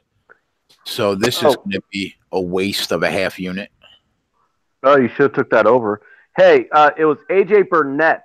That's who it was. It was AJ Burnett. I just Googled it. He walked 9 for the Marlins in 2001. Oh, he was on that Marlins championship team too, wasn't he? Him and Beckett? Yeah. Yu Darvish is out of the game already. That's not good. This fucking guy sucks. Who is that? Is that Edwards? Shit. Oh, is it Carl Edwards? Oh, God. A pass ball and a run scores. What a joke. Hold on. Carl Edwards is in the game? Yeah, and he just threw a ball like behind the catcher. Shit the bed. Oh, I'm going to bet the Braves right now, but it says the game's unavailable. Son of a bitch. I'm going to fucking empty the clip on the Braves if they would give me a line, but they won't. Yeah, they're minus 900 money line. Oh, well, I mean, well, then maybe I won't bet the Braves then. That guy's out, though. Isn't that guy out? How is he safe? Wasn't it a force out at home? He didn't have to tag him. Are you in? Oh, Jesus Christ! Was it a wild pitch? Yeah. Well, I'm watching the Blue Jays game. Dude, if it's Yeah. a wild pitch, yes, It you was a have to wild tag him. pitch, a wild pitch with the bases loaded. The catcher gets Yeah. the ball, throws home to Edwards. Edwards steps on the plate before the guy slides in. How is he not out? Because it's not a force out. But the bases are loaded. Don't you just have to tag home plate? If it's a wild pitch, the ball's not in play. The guy, he didn't hit the ball, so there's no force out.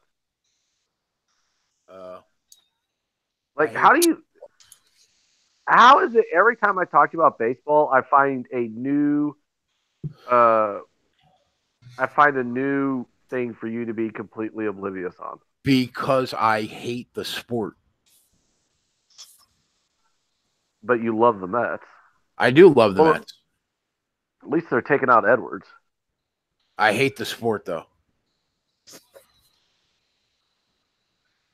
I made it abundantly clear to everybody that I have the worst baseball mind on earth.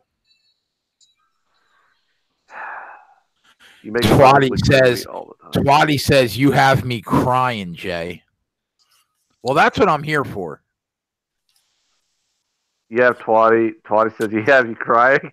Why? Because you did it. You thought that was a Twatty's crying in laughter right now. That you thought that you didn't realize that was not a force out. Nate says Jay has more holes in his MLB game than Swiss cheese. That is a factual statement. That is correct. That's 100% correct. I just turned it to look at the chat, and yeah, so this is the first time I'm looking at the chat, and yeah, Twatty says Darvish gets hurt answering the phone. See, that's what I like. You guys think it's a joke, man. I focus all my energy during the baseball season on prepping for football. I don't even know the rules for baseball. That's how bad it is. Yeah, it's so bad that you think Doc Gooden is like Doc Gooden. Doc Gooden is a better pitcher than DeGrom. DeGrom's not there yet. He's close, but he's not there yet. Oh, DeGrom's past Doc Gooden. Shut the fuck up. You're fucking on crack, bro. I would say you're on crack, but I think you should be. You're on crack. Actually, Doc Gooden was on crack at 19 years old and had 24 wins and a 1.5 ERA. So when DeGrom does that, call me. I'm skipping up the chat, and Twatty says Anthony clearly listens to Smashing Pumpkins. I'm not really sure what that means, but I mean, I like the Smashing Pumpkins. I like the Smashing Pumpkins. Yeah. I mean, I'm a white guy in his mid-30s. You really think I didn't listen to Smashing Pumpkins in the 90s? You're advocating that DeGrom pitch on crack? No, I'm just saying. DeGrom was better than Gooden, you moron. I'm just saying, I think as good as DeGrom is, he's not quite at Doc's like level. That's all. Doc had 2 good seasons. Like Doc was the best pitcher to play in New York in 35 years, bro. Okay? God, on either team. On either team. You're such a fucking idiot. Sure, I'm just not going to argue with you on this anymore. Whoever sings Zombie is Ant's favorite band. Well, it was the Cranberries.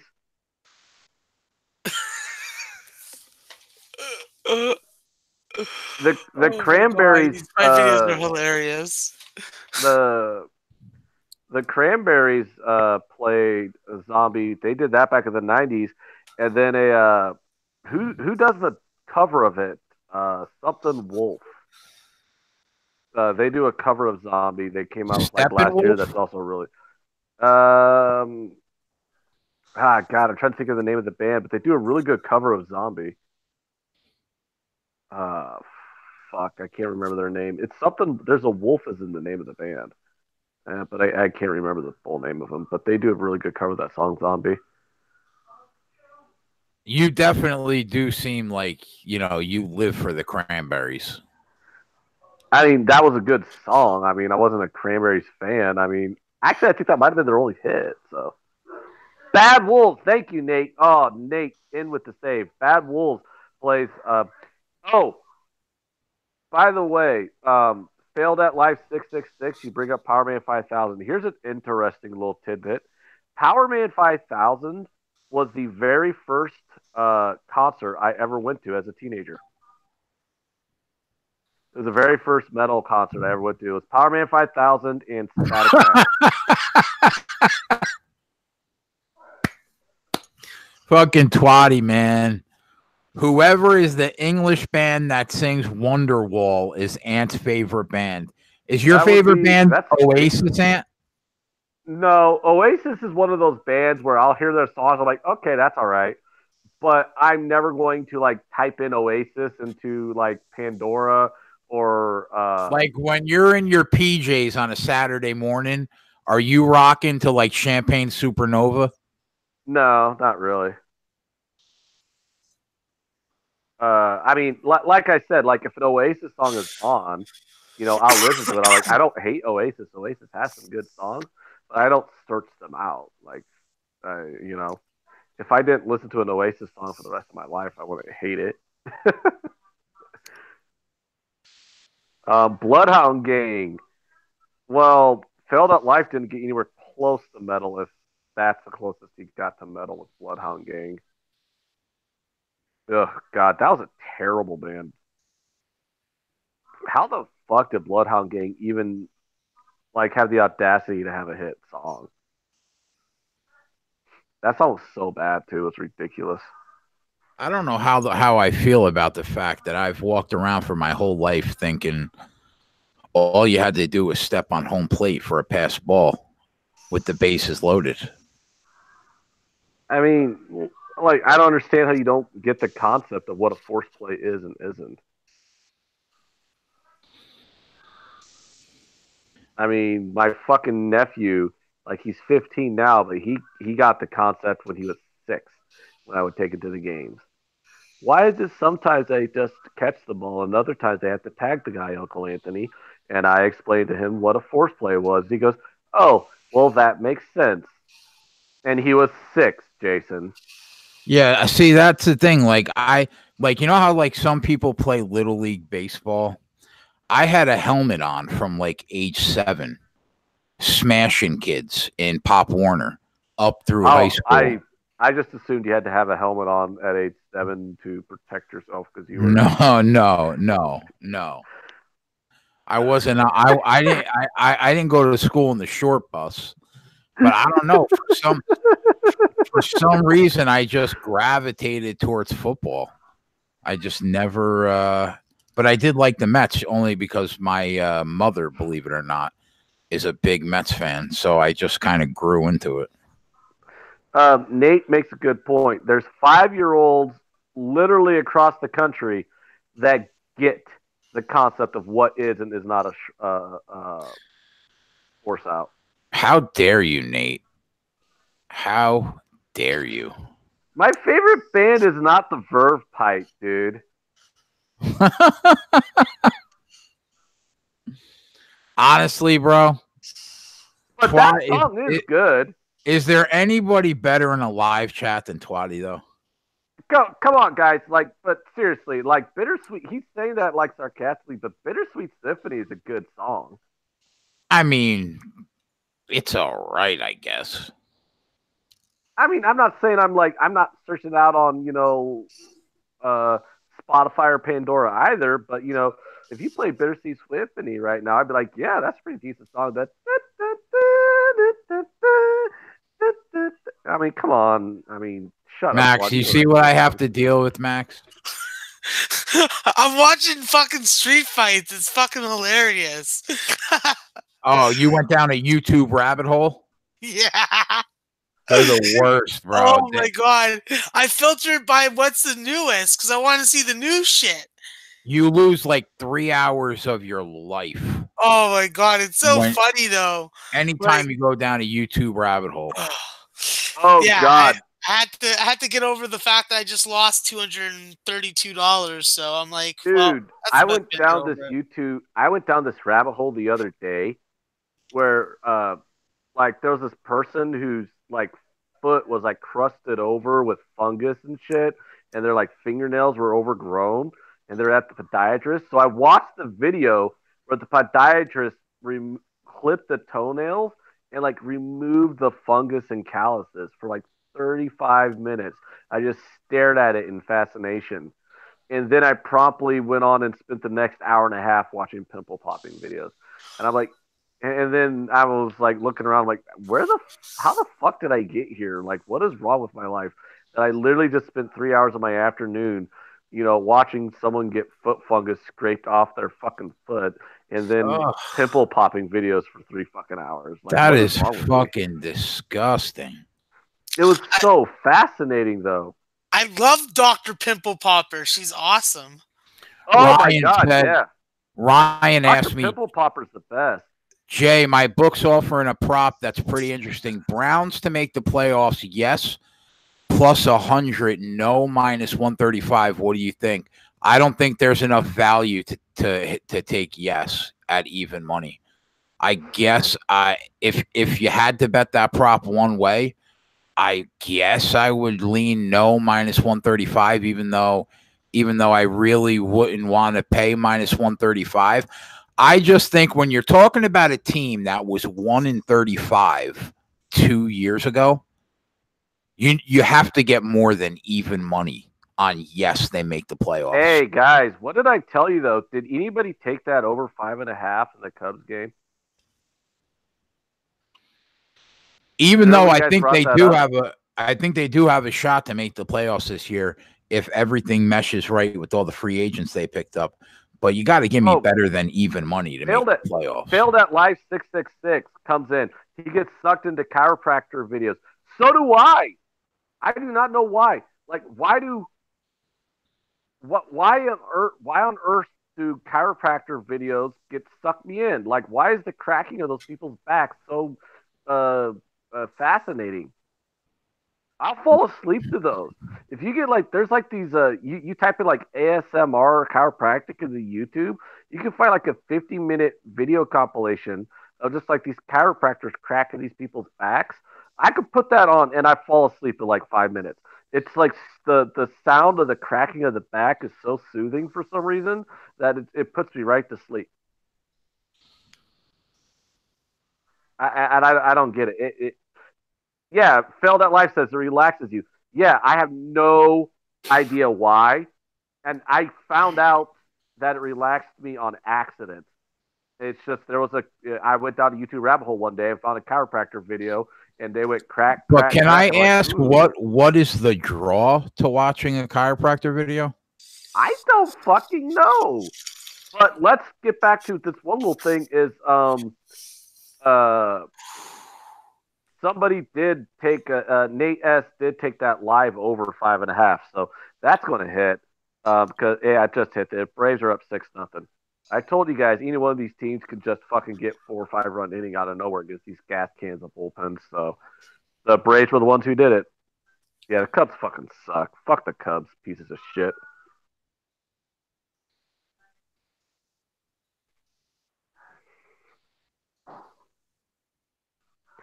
Twatty says I killed the Ace picks. Yeah, I did all right with that.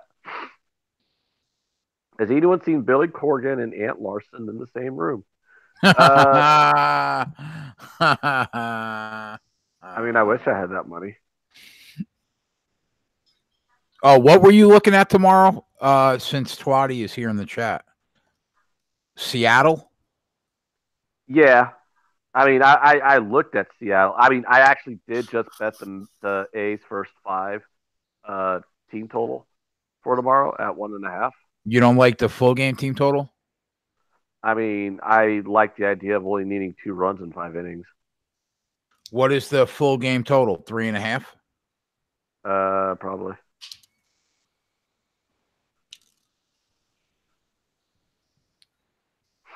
Twatty says he loops my political rants to fall asleep. That's fantastic. Twatty, you have no idea the types of political rants that can go on when Jay and I like talk to each other in our private DMs. Fuck. Takes Like, yeah. I especially when we get Eric going with that hardline conservative. Oh God. And then we get Justin going about fucking Trump. It's fantastic. We should have a podcast, man, the 4 of us talking about politics. Yeah. Yeah, it could get interesting. I mean, with Eric and Justin just start going on, like, I know all I got to do is just go into our private DM, write the word white privilege, and then 7 hours later, I won't do anything other than that. But 7 hours later, I'll see that You'll there's like spark 500 post conversation between those two. You will spark an epic debate just dropping like 3 political words. Yeah.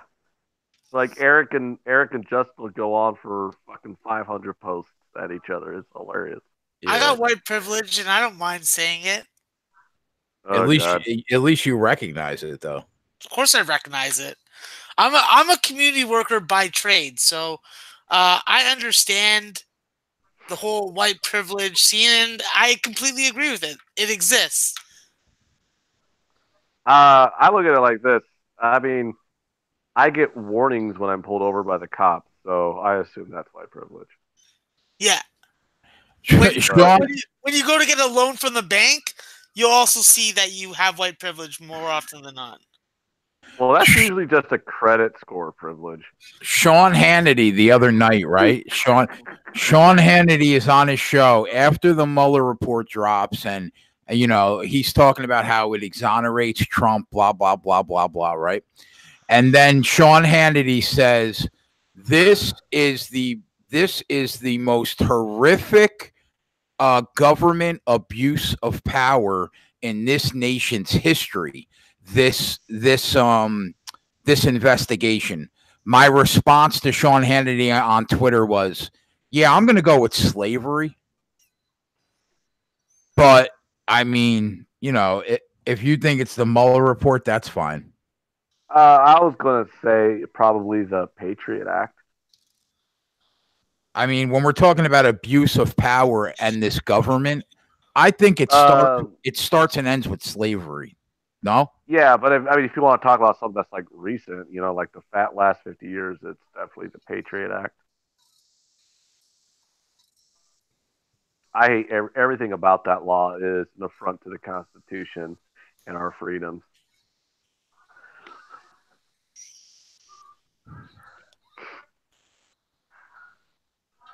Bucks game. Sean, are you on the Bucks? No, did anybody just take Bucks money line or Bucks spread? Wow, Milwaukee's -1.5 right now at the half. Is Milwaukee going to lose this game to Philly? Maybe. Why are my Cubs so bad? I don't know, but they cost me 50. They well, just cost that was me 50 stupid bucks. Of you. Why did you bet them? Because you told me that was good value.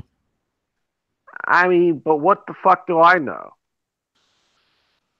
Apparently not much when it comes to your team.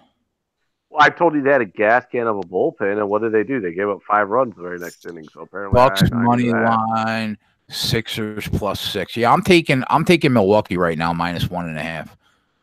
So if I drop a half unit, that'll be 1.2 units gone on the night. Fuck it. I need something to bet. You need something to bet? Yeah, I figure after this show, I'll go relax, watch the second half. Hey, why don't you bet some that's it. NBA here? Just tail Ski Profits NBA plays. Does he have anything for tonight? Yeah, they haven't even started yet. What's he got? He's on the Kings, and then he's on the under in the Lakers game. What number did he get in the Lakers game? 227.5, I think. All right, that's what the line is right now. So I'm going to take Milwaukee minus 1.5. What did he get? The Sacramento line's 10. What did he get it at? I think it was a first half line. Well, that's kind of important. Let me know. I mean, don't you follow him on Twitter? I mean, yeah, I guess. I mean, check his fucking tweet then. I mean, shit. I follow him on Twitter. I went 2-0 following him yesterday. Yeah, I do follow. Kings first half minus 5.5. Yeah, that's what it was. That's what I bet. Let's see if I went 2-0 yesterday following him. I don't even remember what I bet. I just remember I'm like, oh, look at that. Ski Profit tweeted out some NBA plays. I'm going to go ahead and tail those. And then, in the morning when I checked my account, I'm like, oh, look at that. Those plays I tailed from Ski won. That's no surprise at all because they're minus. What he's doing. They're -6 right now in the first half. That sucks. Let me see. 5.5, 6, whatever. See what my other book has. They'll probably have a 10-point lead at halftime. Just fucking lay it.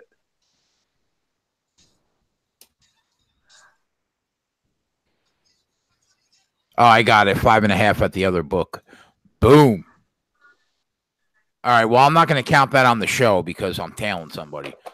So, but the Lipscomb bet is mine, and I did tail I took his advice on the Cubs game. That looks like a loss. So we're going to lose 1.2 units. Hey, but Nate, I think it was Nate got the that over. Oh, yeah, that's true. All right, so that's a half unit. So, but you didn't make that. You didn't make that an official play, though. So I'm not going to count that. Dude, I don't know what the fucking official play means. When you bet it and you say on the show, I'm betting this, and you give it out. You didn't bet that, right? I haven't bet anything. Right. Other than what I played this afternoon. The only thing I bet was what I told you this afternoon was that Yankees first one under. So I also bet the Pirates series at -145. So I bet Lipscomb for a half unit. That's a loser. And then the Cubs. I could have told you that it was Lipscomb. Is there a shot that the Cubs win this game? No. That's another half unit. So 1.2 units loss on the night. Well, you could win back that money by just going hedging and laying the juice on the Braves. Yeah, but I'm not going to fucking count a -900. I can't even imagine what the Braves are right now. -2,000? Well, you only got to pay that juice if you lose. Imagine the Cubs came back. Oh, my God. That would be brutal. That'd be cool. I mean, they honestly, like, as bad as the Braves bullpen is, if the Cubs could get 3 in this inning, then 3 in the next, it could be 6-6. You never know. I mean, I have seen it happen. Like, with a really bad bullpen, I've seen, a 6-run lead get erased before. I mean, it's not like an everyday occurrence, but it's definitely something that's in the realm of possibility. I mean, ESPN only has the Braves win probability right now at 75%. Under 227.5. I'm going to take that, Jammy. Bada bing, bada boom, Betty boop. That's it. Half unit. If you just want to like actually win money, just put his tweets on like notification and then just tail whatever he. I mean, I don't think I really do that bad of a job winning money, considering we're up almost 100 units in 6 weeks. Dude, I'm not. How does that? These are completely separate statements, though. I'm just saying, like, Ski Profits hit like 60% in the NBA right now. That's the problem I have is I don't put enough people on notification. You don't even put me on notification, and we're in the same group, you piece of shit. Yeah, I did. This guy doesn't even follow me. I don't follow you? No. Oh, see what I mean, Max? I talk to you like multiple times a week, and I don't even follow you. I'm gonna go follow you right now. I didn't even know I don't follow you. I only know these things because I try and blacklist any of these fucking guys that start to unfollow me. So I'm like, yo, I'm gonna put out my pics on Twitter for free for you. I But just went at to least you- follow. Okay, yeah, but I'm saying that I only do it because like the least I ask of people is just like, yo, support the fucking cause. If you didn't tell me that, I would have went the next 4 years without following you. Yeah, no. Obviously it's been on my brain. And I still would have talked to you. I still would have talked to you through DM multiple times a week, thinking that I was following you the whole time. Yeah, no, it's all good. It's just like I don't even know why that bothered me, but it did. Anthony, you follow me, so it's all good. We don't have to have that conversation. Yes, I do follow you. Well, thank you for telling me.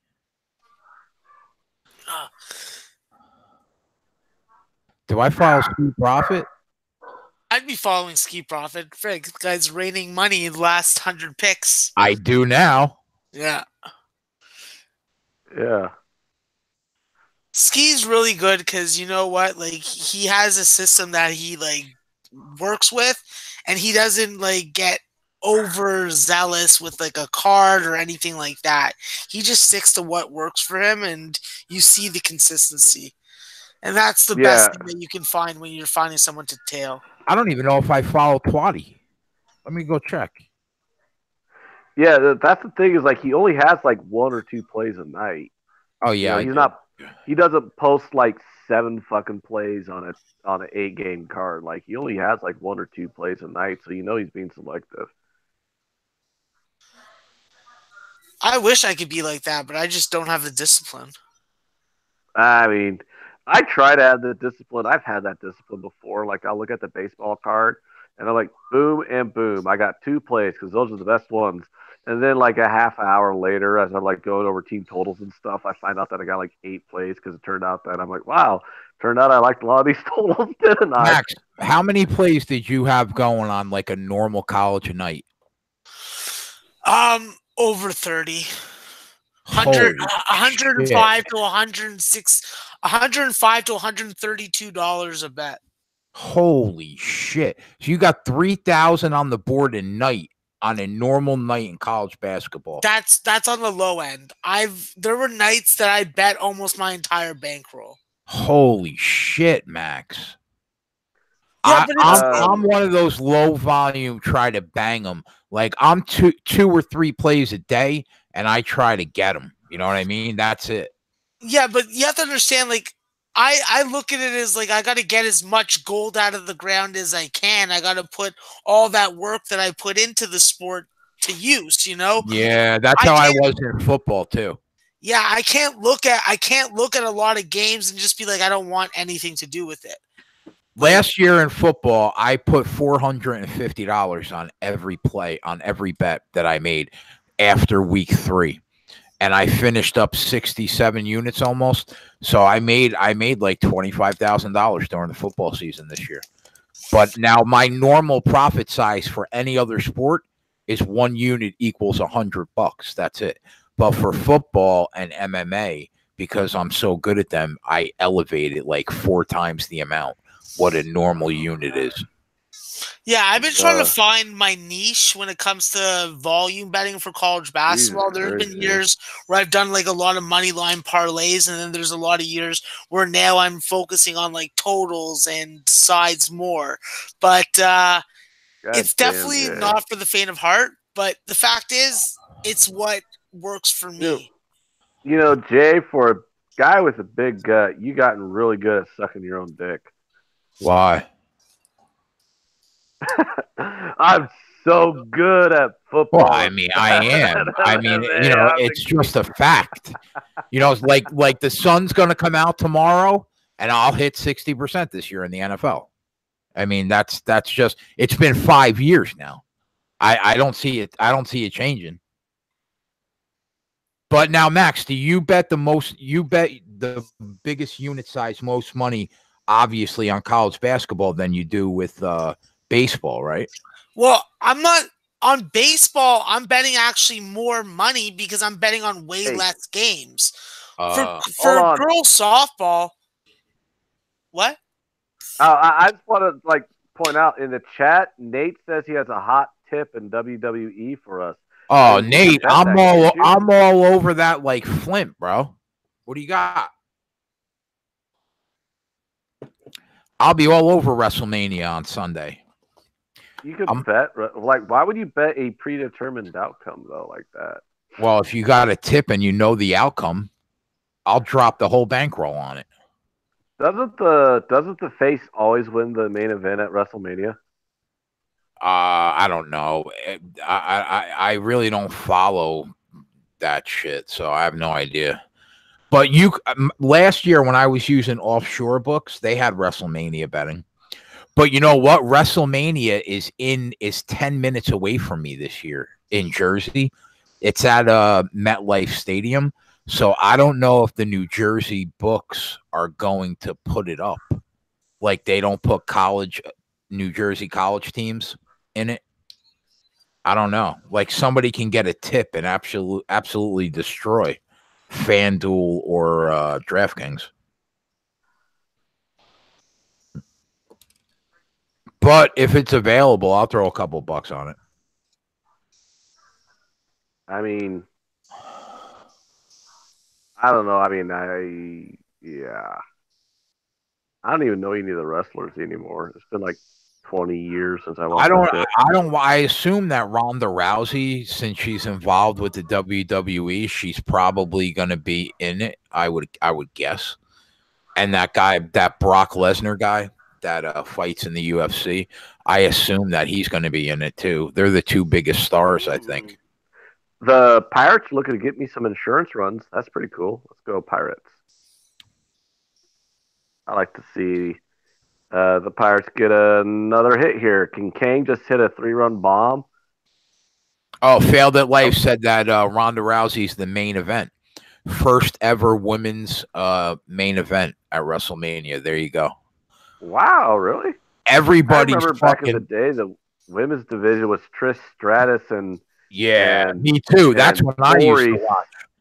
Apparently, like you remember how huge Stone Cold Steve Austin was, like in his prime. Of course I do. I was like 16 years old. That's the bottom line. Apparently, there's a chick named Becky Lynch that is like the hottest star in wrestling right now. Gets the biggest applause. Like she's coming out now, like in a black T-shirt that says "The Man" with like jean shorts, like totally like a chick version of Stone Cold Steve Austin, and she's like biggest. Yeah, she, according to my cousin, she's like the biggest thing in wrestling right now.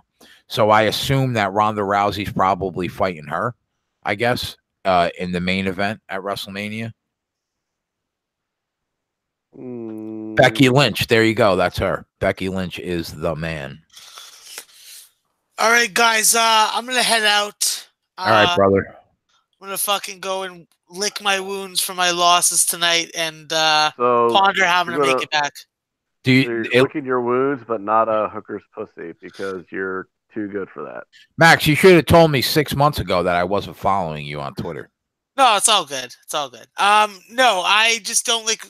I don't lick hookers' pussies because I don't plan on kissing my family with those same lips. I couldn't agree more. Like, how do you kiss your sister or your mother after you go down on that? Yeah, that's something that just is a no-go. That's an STD away. It's hard to argue with that logic. Yeah. Yeah, that's scary stuff. Does your family know how like fucking hardcore hooker you are? Yeah, they do. I love you, bro. I love you even more now. I tell them how it is. What do they say to you? Like, they think it's crazy, but the realization of the fact that in Toronto women are very stuck up, have way too high expectations, and I'm too short for them. So you know what? I keep on going back to my line. I plan on getting my dick wet in other places than just the shower. He said I'm too short for them. It's the truth. So Like, what are you, like 5'4" or something? How tall are Yeah. you, Max? 5'3", 5'4". Oh, are you really? I'm like I- six. I'm I got a 6'2". I got a buddy who's 5'4" and he gets pussy. Yes, He we just can all gets- get pussy if we go on Tinder and Bumble or any of those kind of sites. But it's the Yeah. quality of vagina that you're. That's what he does. He goes on Tinder, and you know, how, like you swipe right on, or I guess you swipe right or swipe left or whatever. Like he Yeah. goes on Tinder and he just auto swipes right on everything. He'll literally like just hold his thumb down to like swipe right on everything, and then he says he just waits for there to be a match. Max, being tall is not all it's cracked up to be. Like I wouldn't give a fuck if I'm 6'2". I wouldn't care if I was 5'4". I've Like, literally had women tell me that, like, Max, like, you're such a nice guy, but you're not tall enough. no Well, way, they're really? cunts, Max. And I agree with that sentiment, but in Toronto, specifically Toronto, in the area I live in, and the women that I try and get with, that's usually the answer. So I just decided, well, fuck it. I'm not going to fucking get all depressed and fucking emo about it. I'm just going to go and fucking get what I know is guaranteed. I never knew that was like a thing. That like girls didn't like short guys. Aren't girls short though? Like, Yeah, but there's also a lot of tall girls, and there's nothing like a 5'10" blonde that you can literally push down and just climb all over, you know? So it's I mean, well, when you're 5'4", don't you gotta climb all over them? yes, but it also comes down to being able to pick them up. So Failed at life said, yeah, bullshit, Jay. What's bullshit? I don't understand. no, the tall guys, if you're over 6 foot, you got it a little easier than any guy my height. Even with me having money, like I could start throwing around money at them, and like still, it's not a high percentage. My wife is like 5'1", bro. She's a midget. She's tiny. That's what women want. They want that whole, like, that fairy tale guy that's taller. They're looking up to him, you know, like they're not trying to look down, you know. It's a class thing also. I'm sure if I sold like a whole bunch of cocaine and like drugs, I could have a whole bunch of different quality of women, but I don't do that. So Good for That's you. true. I have seen many very attractive women do very bizarre things to unattractive men because they were coke dealers. that's why I was a coke dealer for a long time. I actually Well, used to have a Were you really? Yeah, I used to sell coke for a long time. I had a 3 a.m. rule for all girls. If they wanted to get that shit after 3 a.m., well, they could pay for it, but there's an extra cost to it also. It's called my dick in your mouth. Now, did you kill it? Is it all it's cracked up to be? It's just mad money. It depends on your supply. It depends on who you're getting from. It depends on how heat they are, and it depends on how big your normal usual clientele is. If you have 6 to 7 guys that are buying at least a ball or more every 3 to 4 days, then you can make a good piece of money and not have to take a lot of risk. Right. I think, but wouldn't you feel morally obligated to let those guys know they probably need to get some help if they're buying an 8-ball every 3 days? If they're my friends, yeah, but the majority of people that I sold to weren't my friends. Oh, okay. Well, It's not something that you're concerned about. That you're concerned about making as much money in as short a time possible and getting the fuck out of it before going to jail. well, hey, Max, can you let me know, since you used to deal, maybe you can answer this question. Does cocaine ever go bad? I've never had it long enough that it does, but I do know That's people the that answer.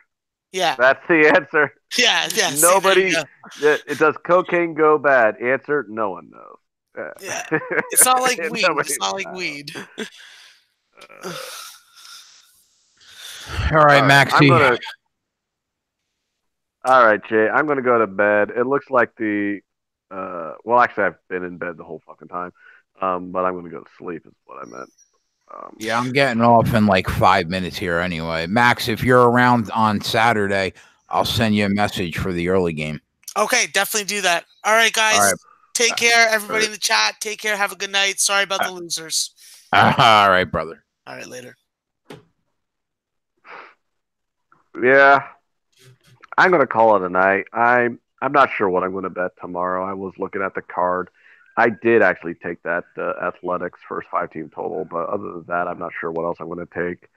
The Mariners intrigue me a bit, but I mean that's not set in stone yet. So, but right now I need the Pirates to hold on here because I got them on the series play. So. Oh, nice. Now, when did these series all reset on the same day or no? No, it's just before the series starts, before each series with each team starts, you can take them the team to win the series. So all the series are like 3-game series. So it's whoever wins 2 out of 3. Right. Now, is their series starting tomorrow on Friday? No, it started now. Today's the first game of the series. I'm watching. It's in the 9th inning. I took the Pirates on it. I like the Pirates to win 2 out of 3 here, so I took them to win the series. Oh, and also, you could do series bets on 4-game series also, but they don't count the 4th game as part of the bet, so it's still a 2 out of 3. So it's whoever wins 2 out of the first 3. Right. That makes So sense. so I had the A's on the series. Even though it was a 4-game series, I already won the series bet when they won the first 2. So even if the Red Sox won the last 2, I still won the series bet because they don't count the 4th game in the best 2 out of 3. Cubs are getting absolutely destroyed right now. Well, good. Maybe if the Cubs bullpen blows up one more game, maybe the Ricketts family will tell Theo to go sign Kimbrel. Does he have a job for life because he brought them a World Series? How does that work? I mean, yeah, I mean he's good. You know, like why would you fire him just because the bullpen's a gas can right now? You know, that makes sense. I mean, he did because let's just be honest. This team's won 90+ games 4 straight years. They've been to the playoffs 4 straight years. They went to 3 straight National League Championship series and they won a World Series. So they're in a shitty mode right now. Yeah, but I mean, I think Epstein's bought himself some leeway for a very long time. And you also got to like realize like the Cubs have some constraints that other teams don't. Not only do they have one of the highest payrolls in the league, so when people go, well, they should just be able to sign all these guys.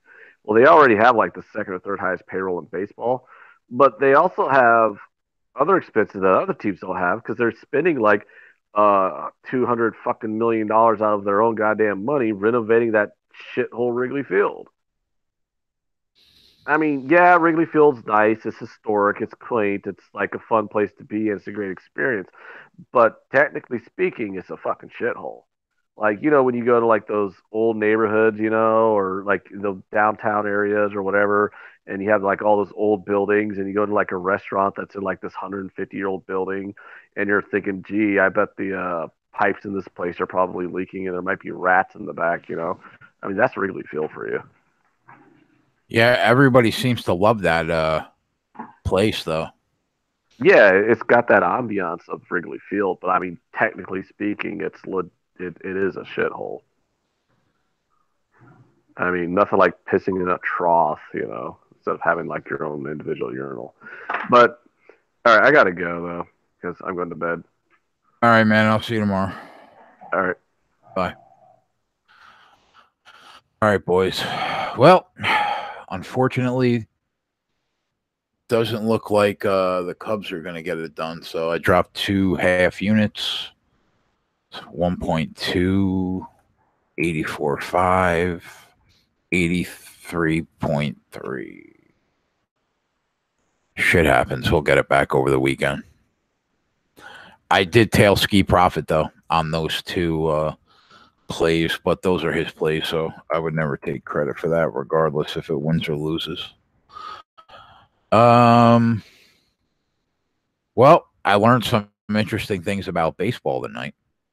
So I got that going for me, which is nice.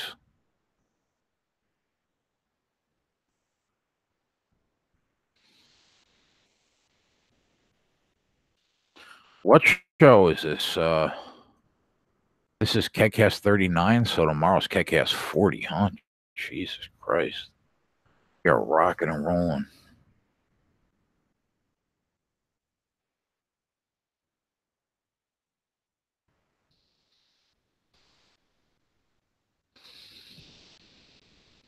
Been fun so far, for sure.